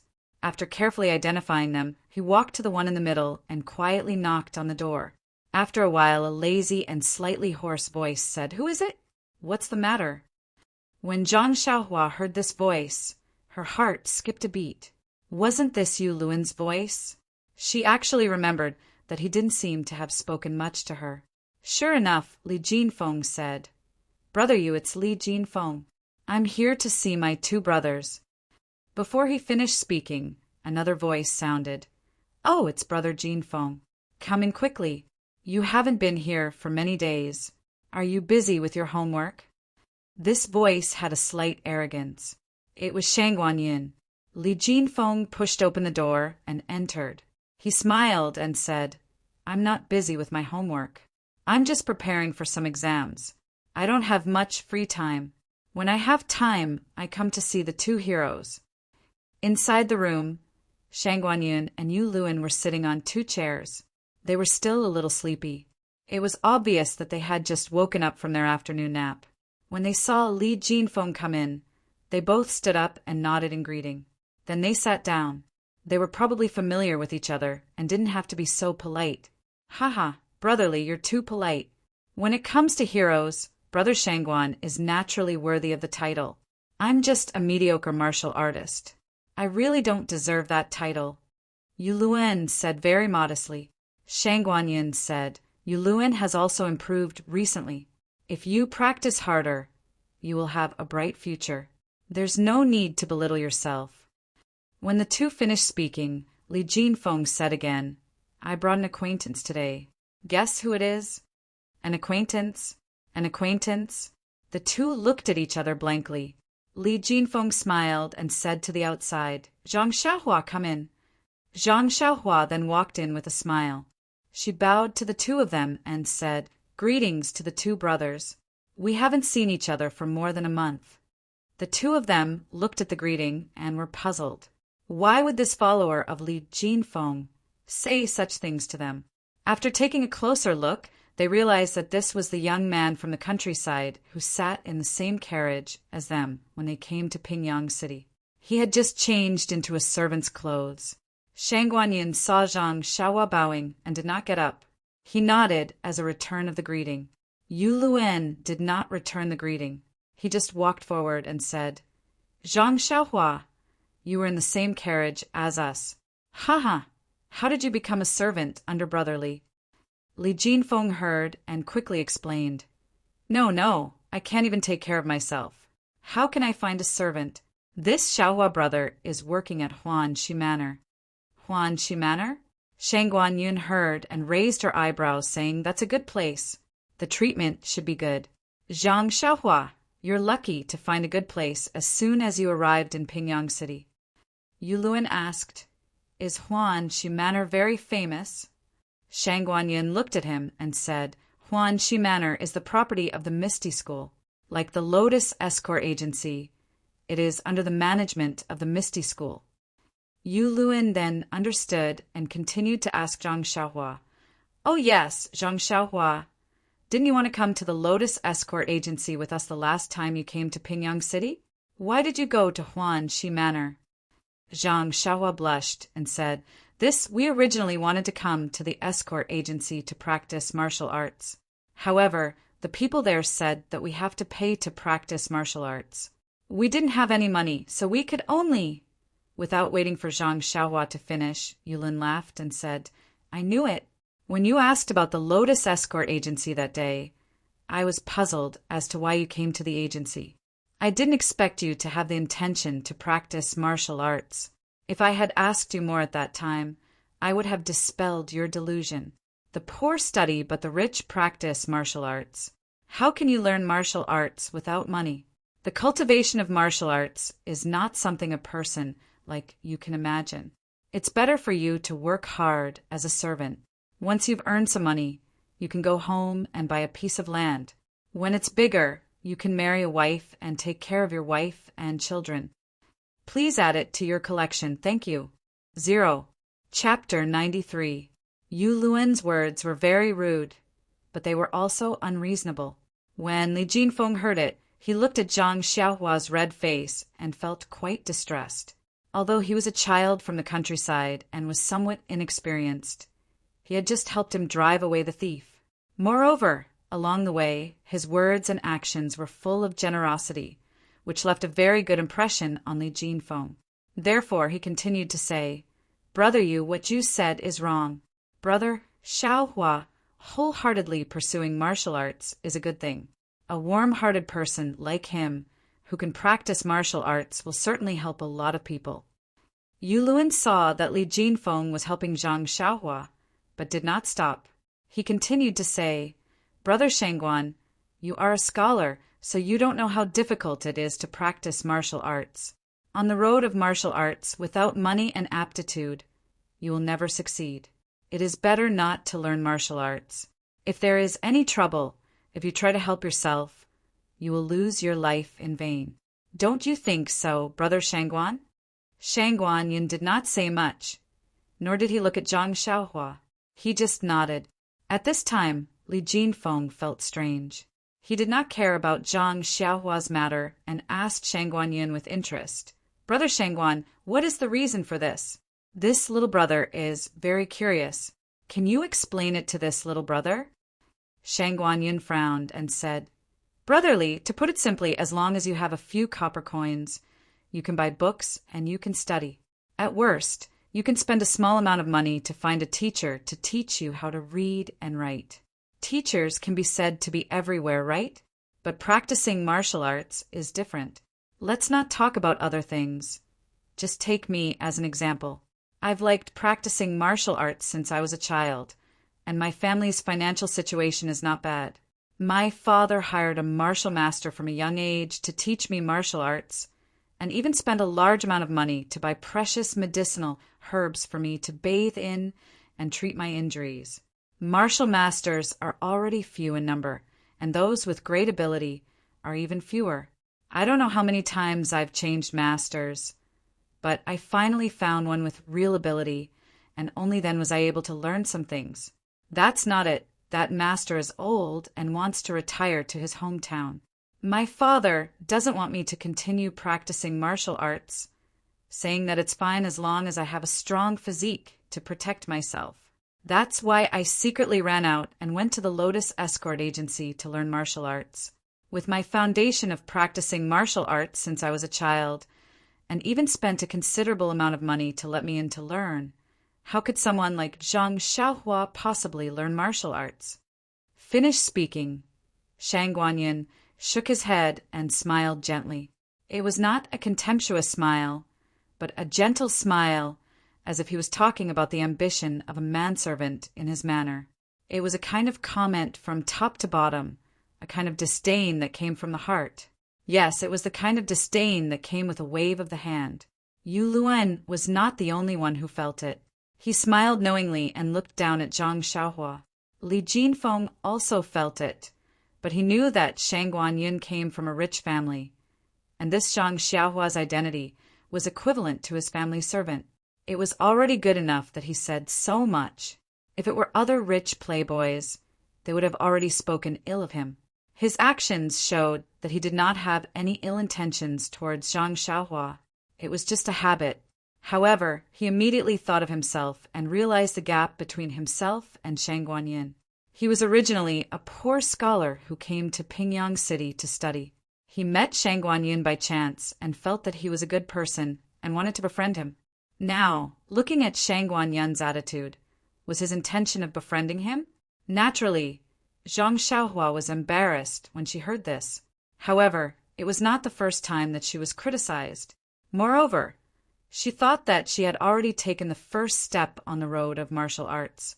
As long as she persevered, she would be able to achieve something.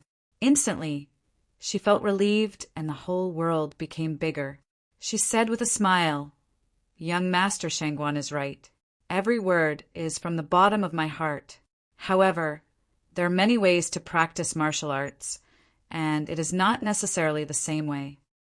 Shangguan Yin, who originally did not care about Zhang Xiaohua, saw that she was not ashamed or embarrassed by his words, and even said such words. It was as if Zhang Xiaohua had suddenly grown up. He could not help but look at the servant standing at the side of the room, who was neither arrogant nor humble, and said, "Oh, there are other ways? Then tell me." Zhang Xiaohua smiled and said, "Isn't my second brother, Zhang Xiaohu, a bodyguard in the Lotus Escort Agency? Isn't he practicing martial arts?"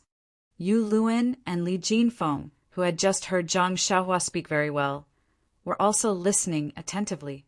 When they heard the words bodyguard, Yu Luan could not help but laugh and said, "Bodyguard, haha, bodyguard, a little bodyguard dares to compare himself with us, the martial arts students of the martial arts hall. This really makes me laugh until my belly hurts." Shangguan Yin also wanted to laugh, but he suddenly frowned and said, Zhang Xiaohu, why does it sound so familiar?" When Yu Luan heard this, he stopped laughing and said, "A bodyguard named Zhang Xiaohu. What's there to be familiar with? Ha ha ha. Zhang Xiaohu, it's quite familiar. I think I've heard someone mention it before." Suddenly, Shangguan Yin slapped the chair and said, "I remember a while ago I heard from the martial arts hall's fourth master that this Zhang Xiaohu is a martial arts genius and a newly recruited bodyguard. He even said that he wanted him to come to our martial arts hall to practice martial arts." At this time, a loud and clear voice came from outside the door. "What genius? He's just a bumpkin. After practicing martial arts for a few days, he dares to call himself a genius. If there's a chance, teach him a lesson and let him know what a true genius is." These words were very arrogant. Zhang Xiaohua turned her head to look at the door, looking forward to seeing what this person looked like. Li Jinfeng also had the same feeling. To be able to say such words, a person must have something to rely on. Most of the scholars were handsome and elegant, but what about those who practiced martial arts? Were they big and thick, with hair growing out of their temples? Li Jinfeng was very much looking forward to it. When Yu Luan heard this, he immediately rushed to the door with a smile on his face. Shangguan Yin frowned and immediately stood up. However, he did not take a step forward. The door was not closed. When Yu Luan rushed to the door, the person had already stepped in. A handsome man walked into the abode, holding the same folding fan as Li Jinfeng. He did not open it, but played with it from time to time. This person was also dressed in white and was very well dressed. There were many small things on his body, but Zhang Xiaohua could not tell what they were. She just felt that they were very long-winded. How could someone dressed like this work in the fields? That person was quite handsome, but his two eyebrows were too high, making people feel that he was a bit flamboyant. However, with that face of his, it could be said that he was in the prime of his life, full of vigor and vitality. It was also very appropriate. Zhang Xiaohua could not help but turn to look at Li Jinfeng, thinking, "Is this also a martial arts practitioner? Why does he look more like a scholar than brotherly?" Yu Luan quickly bowed and said, "Young Master Yu is here. What a rare guest. I haven't seen you in a while." "Young Master," Yu did not return the greeting. He waved his folding fan and said, "I also went back to visit the elders in my family. I just came back today and came here to pay a visit to young Master Shangguan." This is? He obviously saw Li Jinfeng in the room. Yu Luan smiled and introduced, "This is young Master Li Jinfeng from Quicksand Academy. He is a scholar that young Master Shangguan and I met when we entered Pingyang City a month ago." When young Master Yu heard that Li Jinfeng was a scholar, he cupped his fists and said, "I am Yu Deity. I am very happy to meet young Master Li." When Li Jinfeng saw Yu Deity bowing, he quickly returned the greeting and said, "Nice to meet you, nice to meet you." Yu Luan seized the opportunity and said, "Young Master Yu is here to learn martial arts in Yu City. The Yu family is an influential family in Yu City." Yu Deity put his index finger to his lips and said, Should keep a low profile, keep a low profile. Then he directly ignored Zhang Xiaohua and walked to Shang Guanyin. He bowed and said, "Brother Shangguan, I haven't seen you for a few days. You still look energetic." Shang Guanyin also smiled and returned the greeting. "Brother, you looks better than before. We can't compare to you. Brother you, please take a seat." Yu Dei did not stand on ceremony and sat on the chair that Yu Luan had just sat on. Shang Guanyin also sat down. Shang Guanyin and Yu Luan's abode was divided into 2 rooms. The inner room was naturally for them to rest. The outer room was used for receiving guests. There were only 2 chairs and a square table. When Li Jinfeng came in, he only cared about talking and did not find a chair to sit on. Now, Shang Guanyin and Yu Dei sat on the only 2 chairs. The other 3 people in the room did not have chairs. Yu Luan patted his head and quickly walked into the inner room. He took 2 chairs and placed them at the bottom. He sat on one and gestured for Li Jinfeng to sit down as well. Li Jinfeng looked at the only chair, but he was too embarrassed to sit on it. It was okay if others ignored Zhang Xiaohua, but he had brought Zhang Xiaohua here. Although she was a servant, she was not his follower. Yu Dei must have misunderstood. He could not explain clearly, otherwise it would make things worse and make Zhang Xiaohua feel embarrassed. However, he also knew that there were only 4 chairs in Shang Guanyin's abode. It was not that he wanted to make things difficult for Zhang Xiaohua, but what should he do? While he was in a dilemma, Zhang Xiaohua walked behind Li Jinfeng and patted his shoulder. She pointed at the chair with her chin and walked over first. She stood behind the chair with her hands behind her back. Li Jinfeng understood and nodded with a smile. He also sat down. Their actions were seen by the other 3 people. Shang Guanyin knew that there were only 4 chairs in the room. It was normal that there was no seat for Zhang Xiaohua, so he did not care. However, Yu Dei was a little confused. What did this servant's actions mean? However, since it was someone else's business, he did not ask. Instead, he coughed and asked, "Just now at the door I heard people talking about the famous armed escort. What was his name again? Can you tell me more about it? I remember that when I left, I had not heard of this name. How did it become so popular in the martial arts center in just a few days?"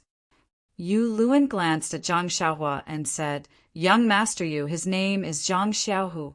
Zhang Xiaohu came to Pingyang City with us, and even took the same horse carriage that day. However, we didn't arrive at the escort agency on the same day.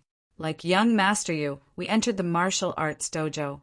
That Zhang Xiaohu first signed up for the martial arts dojo, but because he didn't have enough money, he signed up as an armed escort. It was said that during the test, 6th young master Li was watching. I heard from the armed escorts and the people from the martial arts dojo outside that day that Zhang Xiaohu didn't practice martial arts for even a day. However, when someone demonstrated a set of Liuha boxing in front of him, Zhang Xiaohu actually had a photographic memory and could repeat it completely. 6th young master Li was very surprised and praised him endlessly, calling him a genius. Upon hearing this, Yu Dei shook his head and said with a look of disdain, "Although the Liuha boxing is very complicated and it is indeed difficult to demonstrate it in one go, when I first started learning martial arts when I was young, which fist technique didn't pass in one go.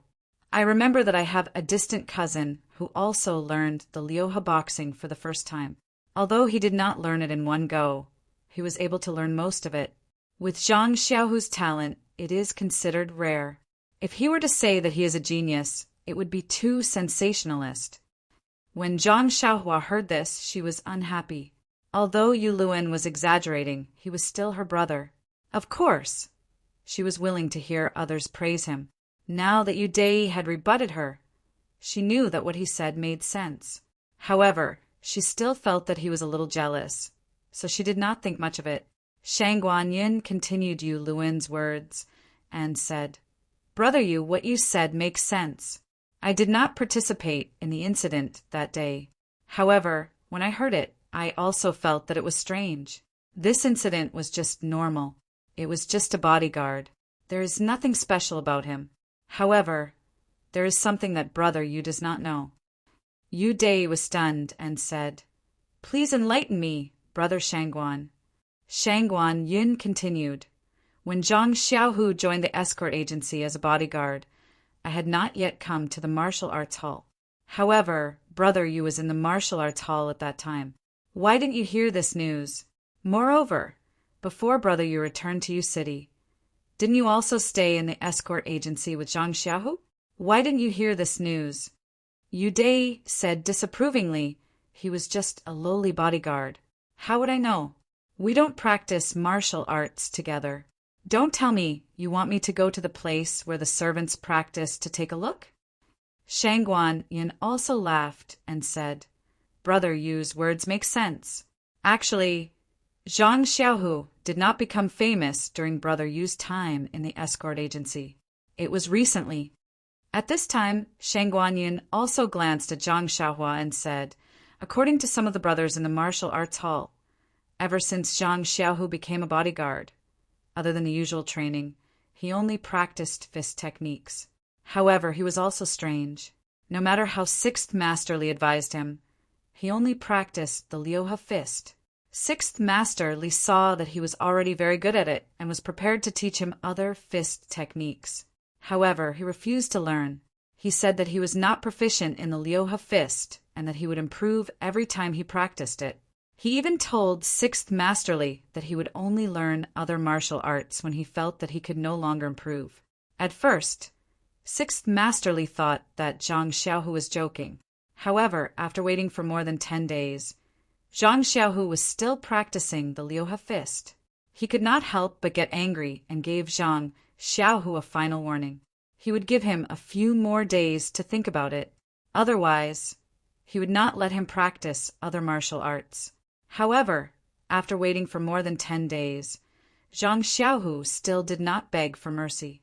He only minded his own business and practiced the Liuha fist.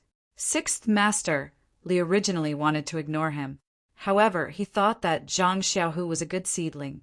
Although he started practicing martial arts late, he could be a backup for the escort agency in the future. Thus, he pulled a bodyguard to look for Zhang Xiaohu. He told Zhang Xiaohu that if he beat this bodyguard, Sixth Master Li would not say anything, and Zhang Xiaohu could practice however he wanted. However, if Zhang Xiaohu lost, he would have to listen to him. "Brother Yu, what do you think the result will be?" Yu Dai slapped his forehead and said, "Brother Shangguan, aren't you bullying my intelligence? If even Zhang Xiaohu lost, what are we still talking about here?" Shangguan Yin laughed and said, "Haha, that's right. I reckon that day, Sixth Master Li did not even think that Zhang Xiaohu would win. Anyone who thinks about it, although the bodyguards of the Lotus Escort Agency are not veterans, they're still skilled martial artists. Which one of them hasn't practiced for a few years? 5 to 6 years is the minimum. Most of them have practiced for around 10 years. This Zhang Xiaohu has only been practicing martial arts for a month. How could he be their opponent?" Yu Luan saw that Zhang Xiaohu was a bit tired and hurriedly said, "I don't know too much about the situation that day. I only heard it from others. At the beginning, Zhang Xiaohu was indeed not the bodyguard opponent. However, he kept using the Liuha fist to fight.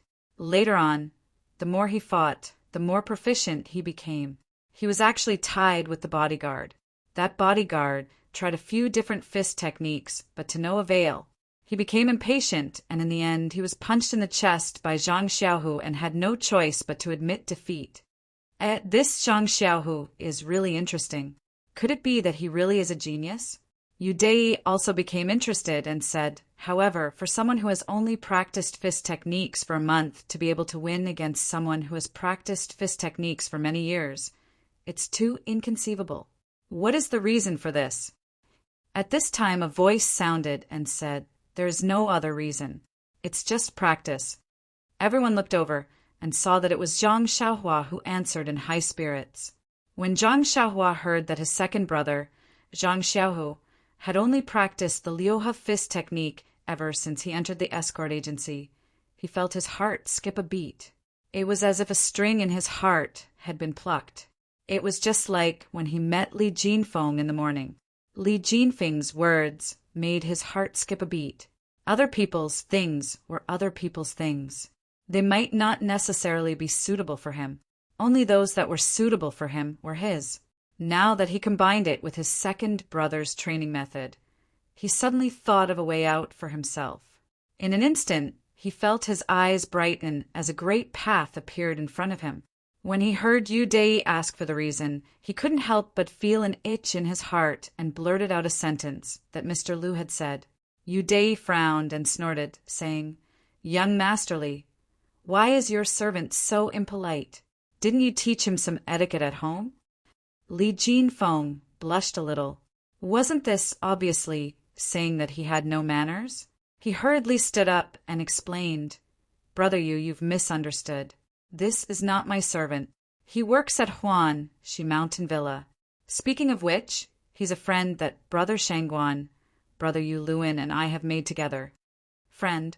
Deity looked at Zhang Xiaohua's green robe and small hat and couldn't help but feel a little unhappy. He turned to look at Shangguan Yin. Shangguan Yin also frowned and secretly blamed Li Jinfeng for not knowing how to speak. It was naturally embarrassing to be friends with a servant. Moreover, he had never treated Zhang Xiaohua as a friend. Yu Luin saw this and hurriedly said, "Young Master Yu, we also came to Pingyang City in the same carriage. That's how we got to know each other." Deity then nodded arrogantly and retracted his gaze. However, as if he suddenly thought of something, he asked, "How many people were in the same carriage as you? Then didn't he also come with Zhang Xiaohu?" Yu Luin smiled and said, "There were 5 people in the same carriage as us. He's one of them. Moreover, he's the younger brother of Zhang Xiaohu that we were talking about just now. His name is Zhang Xiaohua. Please collect it, thank you." 0. Chapter 94. Zhang Xiaohua, Zhang Xiaohu? Haha, interesting. Deity laughed. Zhang Xiaohua laughed as well. His laugh was not as arrogant as Deity's, nor was it as arrogant as Shangguan Yin's, nor was it as flattering as Li Jinfeng's. It was a laugh that came from the bottom of his heart. Perhaps it was a laugh of pride for his second brother, or perhaps it was a laugh of happiness for his future. Deity stopped laughing and asked, "Then why don't you tell me the reason?" Zhang Xiaohua calmly said, "This sentence means that there is no special reason. It's just that I'm familiar with it. I've also practiced fist techniques for a few days, but I haven't made any progress. Today, after hearing about my second brother, I suddenly realized that as long as one is truly proficient in one fist technique, it will be as effective as practicing many other fist techniques. There's another saying that it's better to be proficient in a single fist technique than to be proficient in 100 different fist techniques. Isn't this the same principle?" Before anyone else could speak, Li Jinfeng couldn't help but tap his fan and applaud. "Brother Xiaohua, what you said is very clear. The teachers in school always teach us not to bite off more than we can chew. It's also the same principle. A person's energy is limited. Reading 10,000 books doesn't mean that you understand everything. Instead, it's better to focus on one book and completely understand it.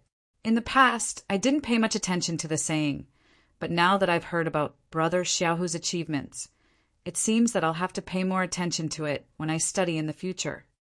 Deity still curled her lips and said disapprovingly, "You guys don't practice martial arts, so you won't understand. Practicing martial arts and studying are 2 different things. A person who has just started practicing martial arts for a month definitely can't beat someone who has practiced for many years. Maybe that bodyguard just made a mistake."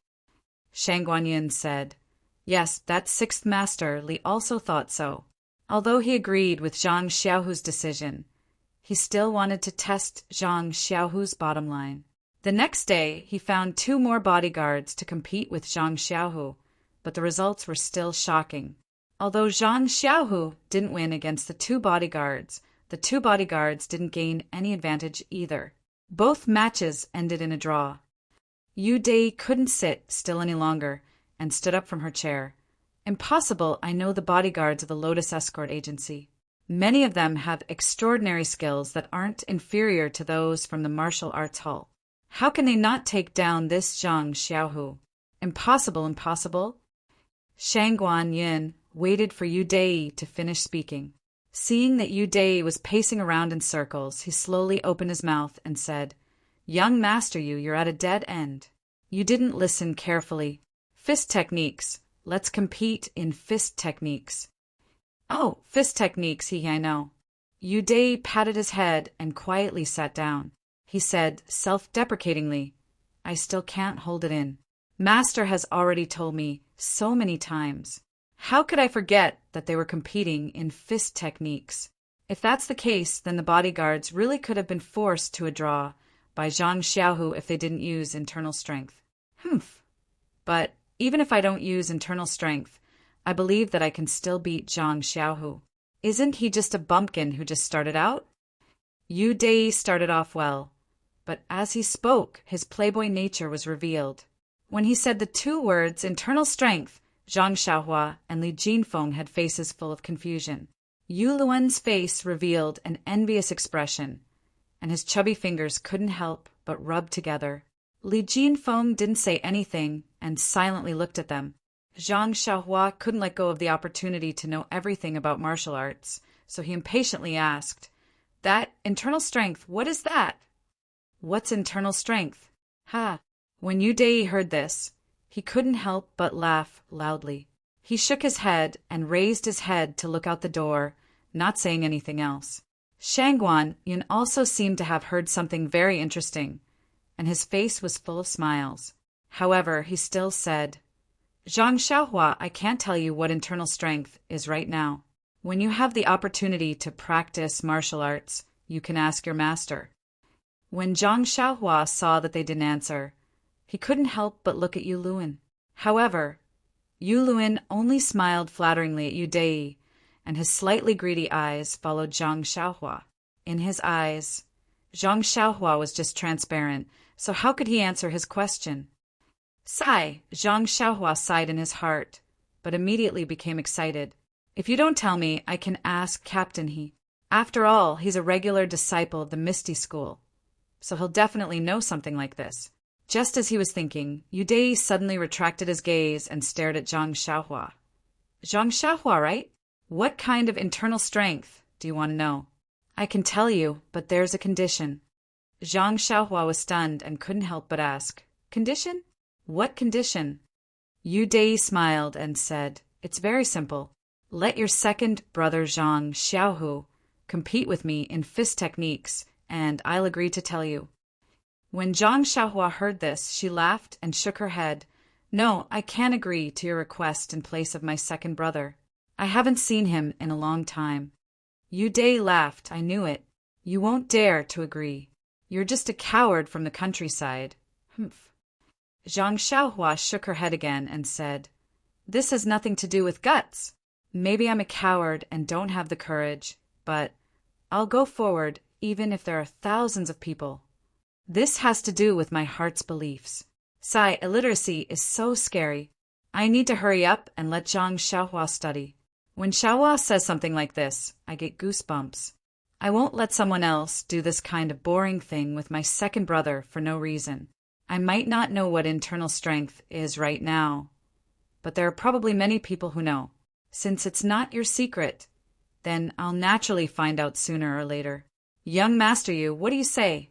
Yu Dai originally looked at Zhang Xiaohua with ridicule, but when he finished speaking, the contempt on his face froze. With a paw sound, he closed his fan and said, "Zhang Xiaohua, you really are an interesting person.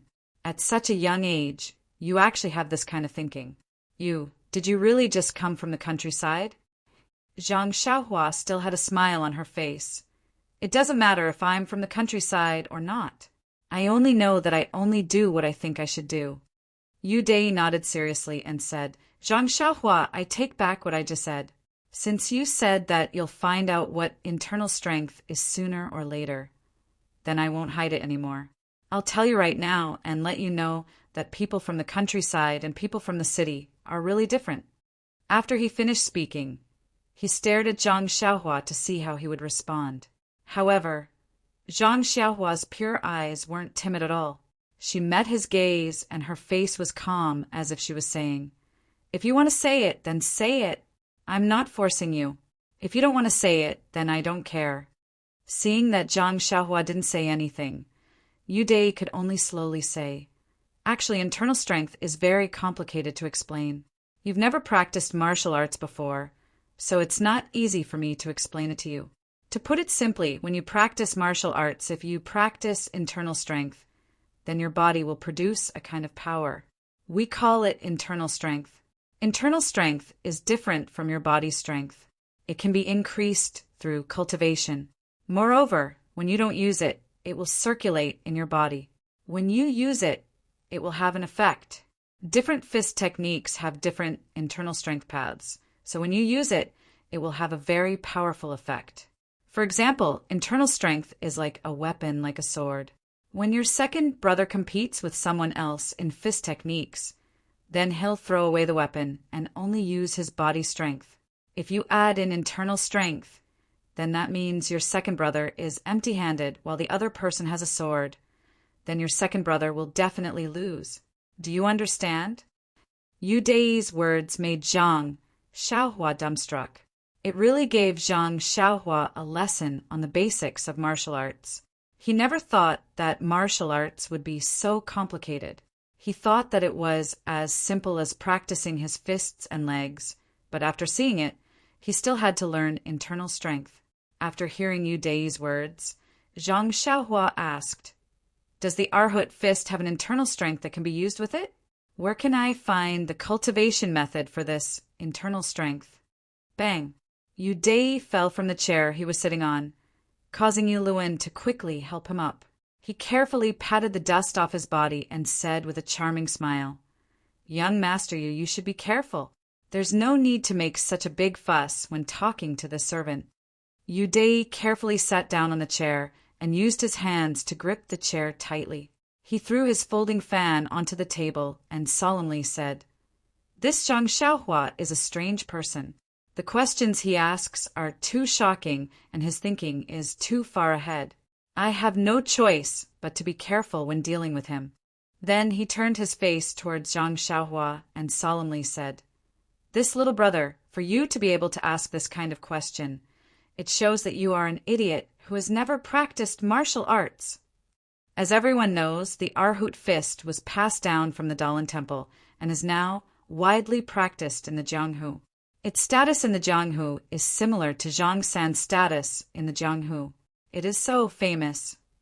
How can this kind of cabbage like martial arts fist technique be paired with a profound internal strength? As for internal strength, what is internal strength? It is something that only the upper echelons of the Jianghu can have a glimpse of. It is the jewel on the crown of martial arts and is rarely circulated in the Jianghu. All kinds of internal strength cultivation methods are treasured by various sects and are only passed down to their core disciples. If you want to find an internal strength cultivation method to practice, you are simply dreaming. Moreover, even if you obtain an internal strength cultivation method, you may not be able to practice it. Zhang Xiaohua was once again dumbstruck as he muttered, "Why?" Yu Dei was immensely proud of himself as he fiddled with it and said, "There are millions of people in the world, and everyone's aptitude is different. Although this internal strength cultivation method can be seen by everyone, there are very few people who can successfully practice it and obtain internal strength. Think about it, if internal strength was easy to cultivate, then the internal strength cultivation method wouldn't be in such high demand." Li Jinfeng was listening from the side and was also flabbergasted. He interrupted and said, "If young master you didn't say it, I really wouldn't have known that martial arts were so profound. Everyone's aptitude is different and their opportunities are different. There are thousands of weak waters and I can only take one ladle. That's enough, that's enough. Studying literature is still better. With one scroll in hand, I have everything in the world." Zhang Xiaohua had originally been a bit dispirited by Yu Dei's words, but this, "I can only take one ladle out of thousands of weak waters," woke him up. He hadn't even learned his fist technique yet. If he could completely understand his fist technique, then he could consider the matter of internal strength. Beside him, Yu Luan also said, "Young master Yu's words are very clever. This one has never had the chance to see the true appearance of this pearl. So I entered the Lotus Flower Escort Agency to see if there are any opportunities here. If there's time in the future, I hope that young master you can lend me a helping hand." Yu Dai looked at Yu Luan but didn't reply. What a joke! The internal strength cultivation method was a secret within the sect and also within the family. How could he let others casually look at it? However, it was said that this Lotus Flower Escort Agency's martial arts training hall also had a few simple cultivation methods for outstanding students to choose from. This was still something that could be considered. Looking at Yu Luan's bewitching smile, Yu Dai slowly nodded his head. Seeing Yu Dai's gesture, Yu Luan was overjoyed. He hurriedly picked up the folding fan from the table, carefully opened it, and began fanning Yu Dai with all his might. Seeing this, Shang Guanyun secretly despised him in his heart. At this time, Zhang Xiaohua opened his mouth again. "Young Master Yu, since you've already brought up the matter of internal strength, then I'll represent my second brother and accept your challenge. We'll have a match of fist techniques. How about it?" Yu Dai stared blankly and said in astonishment, "Zhang Xiaohua, what do you mean by this? You didn't agree when I discussed it with you earlier. Now that I've stopped mentioning it, you actually want to agree. Why is this?" Zhang Xiaohua smiled mysteriously and said, "Since my second brother can practice a fist technique to this day, then he must have his own understanding of this fist technique. Moreover, to be able to fight against other escorts and not lose, he must be able to lift something heavy as if it were light. With such a good sparring partner like you guiding him in his fist technique, I reckon that he can't ask for anything more. Why should I stop him?" "Ha ha ha." Yu Dai laughed and said, "You're right. I'm sure that when that Zhang Xiaohu hears that I've challenged him, he'll be eager to give it a try. Let's go, we'll go find him. You lead the way." After waiting for a while, Zhang Xiaohua didn't move. He couldn't help but frown and say, "What's wrong? You don't dare to?" Zhang Xiaohua embarrassedly said, "This is my second time coming to the Lotus Flower Escort Agency. How would I know where second brother is?" She had an innocent look on her face. Yu Luan hurriedly said, "I know. I'll lead everyone over." After he finished speaking, he returned the folding fan to Yu Dai and made a hand gesture, inviting Yu Dai to move forward. Yu Dai didn't stand on ceremony and took the folding fan. With a schwa sound, he opened it and fanned himself out. Looking at his confident and unrestrained figure, Zhang Xiaohua secretly said, "If we're comparing elegance, second brother probably isn't your opponent." The escorts didn't live in this courtyard. Zhang Xiaohua followed them out, and after 2 courtyards, they arrived at the courtyard where the escorts lived. The houses in this courtyard were clearly more simple and crude. It wasn't as exquisite as the ones in the martial arts hall. It seemed that there was a fundamental difference between paying and being free. Zhang Xiaohu was now a famous person. When everyone said that they were looking for Zhang Xiaohu, the people in the courtyard all knew where he was. Someone had already led them to the front of a small house. The door was closed. Zhang Xiaohua went up and lightly knocked on the door. A familiar voice sounded from inside. "Who is it?" Zhang Xiaohua couldn't wait to open the door and called out, "Second brother." Zhang Xiaohu ran into the house. The house was quite spacious. He was sitting in a horse stance with his arms crossed. It seemed that he was trying to figure out a move. When he heard Zhang Xiaohua's voice and saw him running into the house, he immediately stopped and happily shouted, "Xiaohua, haha, it's you. Come here quickly. I missed you so much." After he finished speaking, he hugged Zhang Xiaohua, who was rushing over. The 2 brothers hadn't seen each other since they broke up a month ago. Zhang Xiaohua's unexpected visit really gave Zhang Xiaohu a big surprise. After hugging his younger brother for a while, he let go of his arms. Looking at Zhang Xiaohua's slightly chubby face, Zhang Xiaohu felt a little relieved. If he really lost weight, then Zhang Xiaohu would feel guilty. Seeing that the two brothers had chatted for a while, Li Jinfeng went forward to greet them. Zhang Xiaohu, nice to meet you. Do you still remember me? Zhang Xiaohu then noticed the group of people who had walked in from outside. He smiled and said, Of course I know you. You came to Pingyang City in the same carriage as us brothers. How can you not know? But who is this? Yu Dei walked forward and said, I am Yu Dei from the martial arts dojo. I have heard of Brother Zhang's great name for a long time. Martial arts dojo. Zhang Xiaohu was a little puzzled. Why was this person with Xiaohua? Beside him, Yu Luan hurriedly explained. Zhang Xiaohu, this is young Master Yu. Young Master Shangguan and I are now practicing martial arts at the martial arts dojo. We have been in the escort agency for so long and only just found out that you are here. That's why we came to visit you now. My apologies, my apologies. Zhang Xiaohu smiled and said, So you are all brothers from the escort agency. Don't stand on ceremony. I also didn't know that you were at the martial arts dojo. Otherwise, I would have gone to look for you long ago. Come, come, take a seat, take a seat. However, he immediately felt awkward. Although the room was spacious, there was only one chair in the corner. Where was everyone supposed to sit? They couldn't all sit on the Kong bed. Zhang Xiaohu scratched his head. Yu Dei said, I won't sit. I am not here to reminisce today. I want to spar with Brother Zhang. I will wait outside. With that he turned and walked out. Shang Guanyin and Yu Luan also cupped their hands and followed. Only Li Jinfeng, Zhang Xiaohua, and Zhang Xiaohu were left behind. Zhang Xiaohua apologetically told Zhang Xiaohu what had happened. She then said, Second brother, was it inappropriate for me to do this? I have made things difficult for you. Xiaohu patted Xiaohua's shoulder and said, Xiaohua, you've grown up. You've done well. If I were you, I would do the same. Practicing martial arts is all about aura.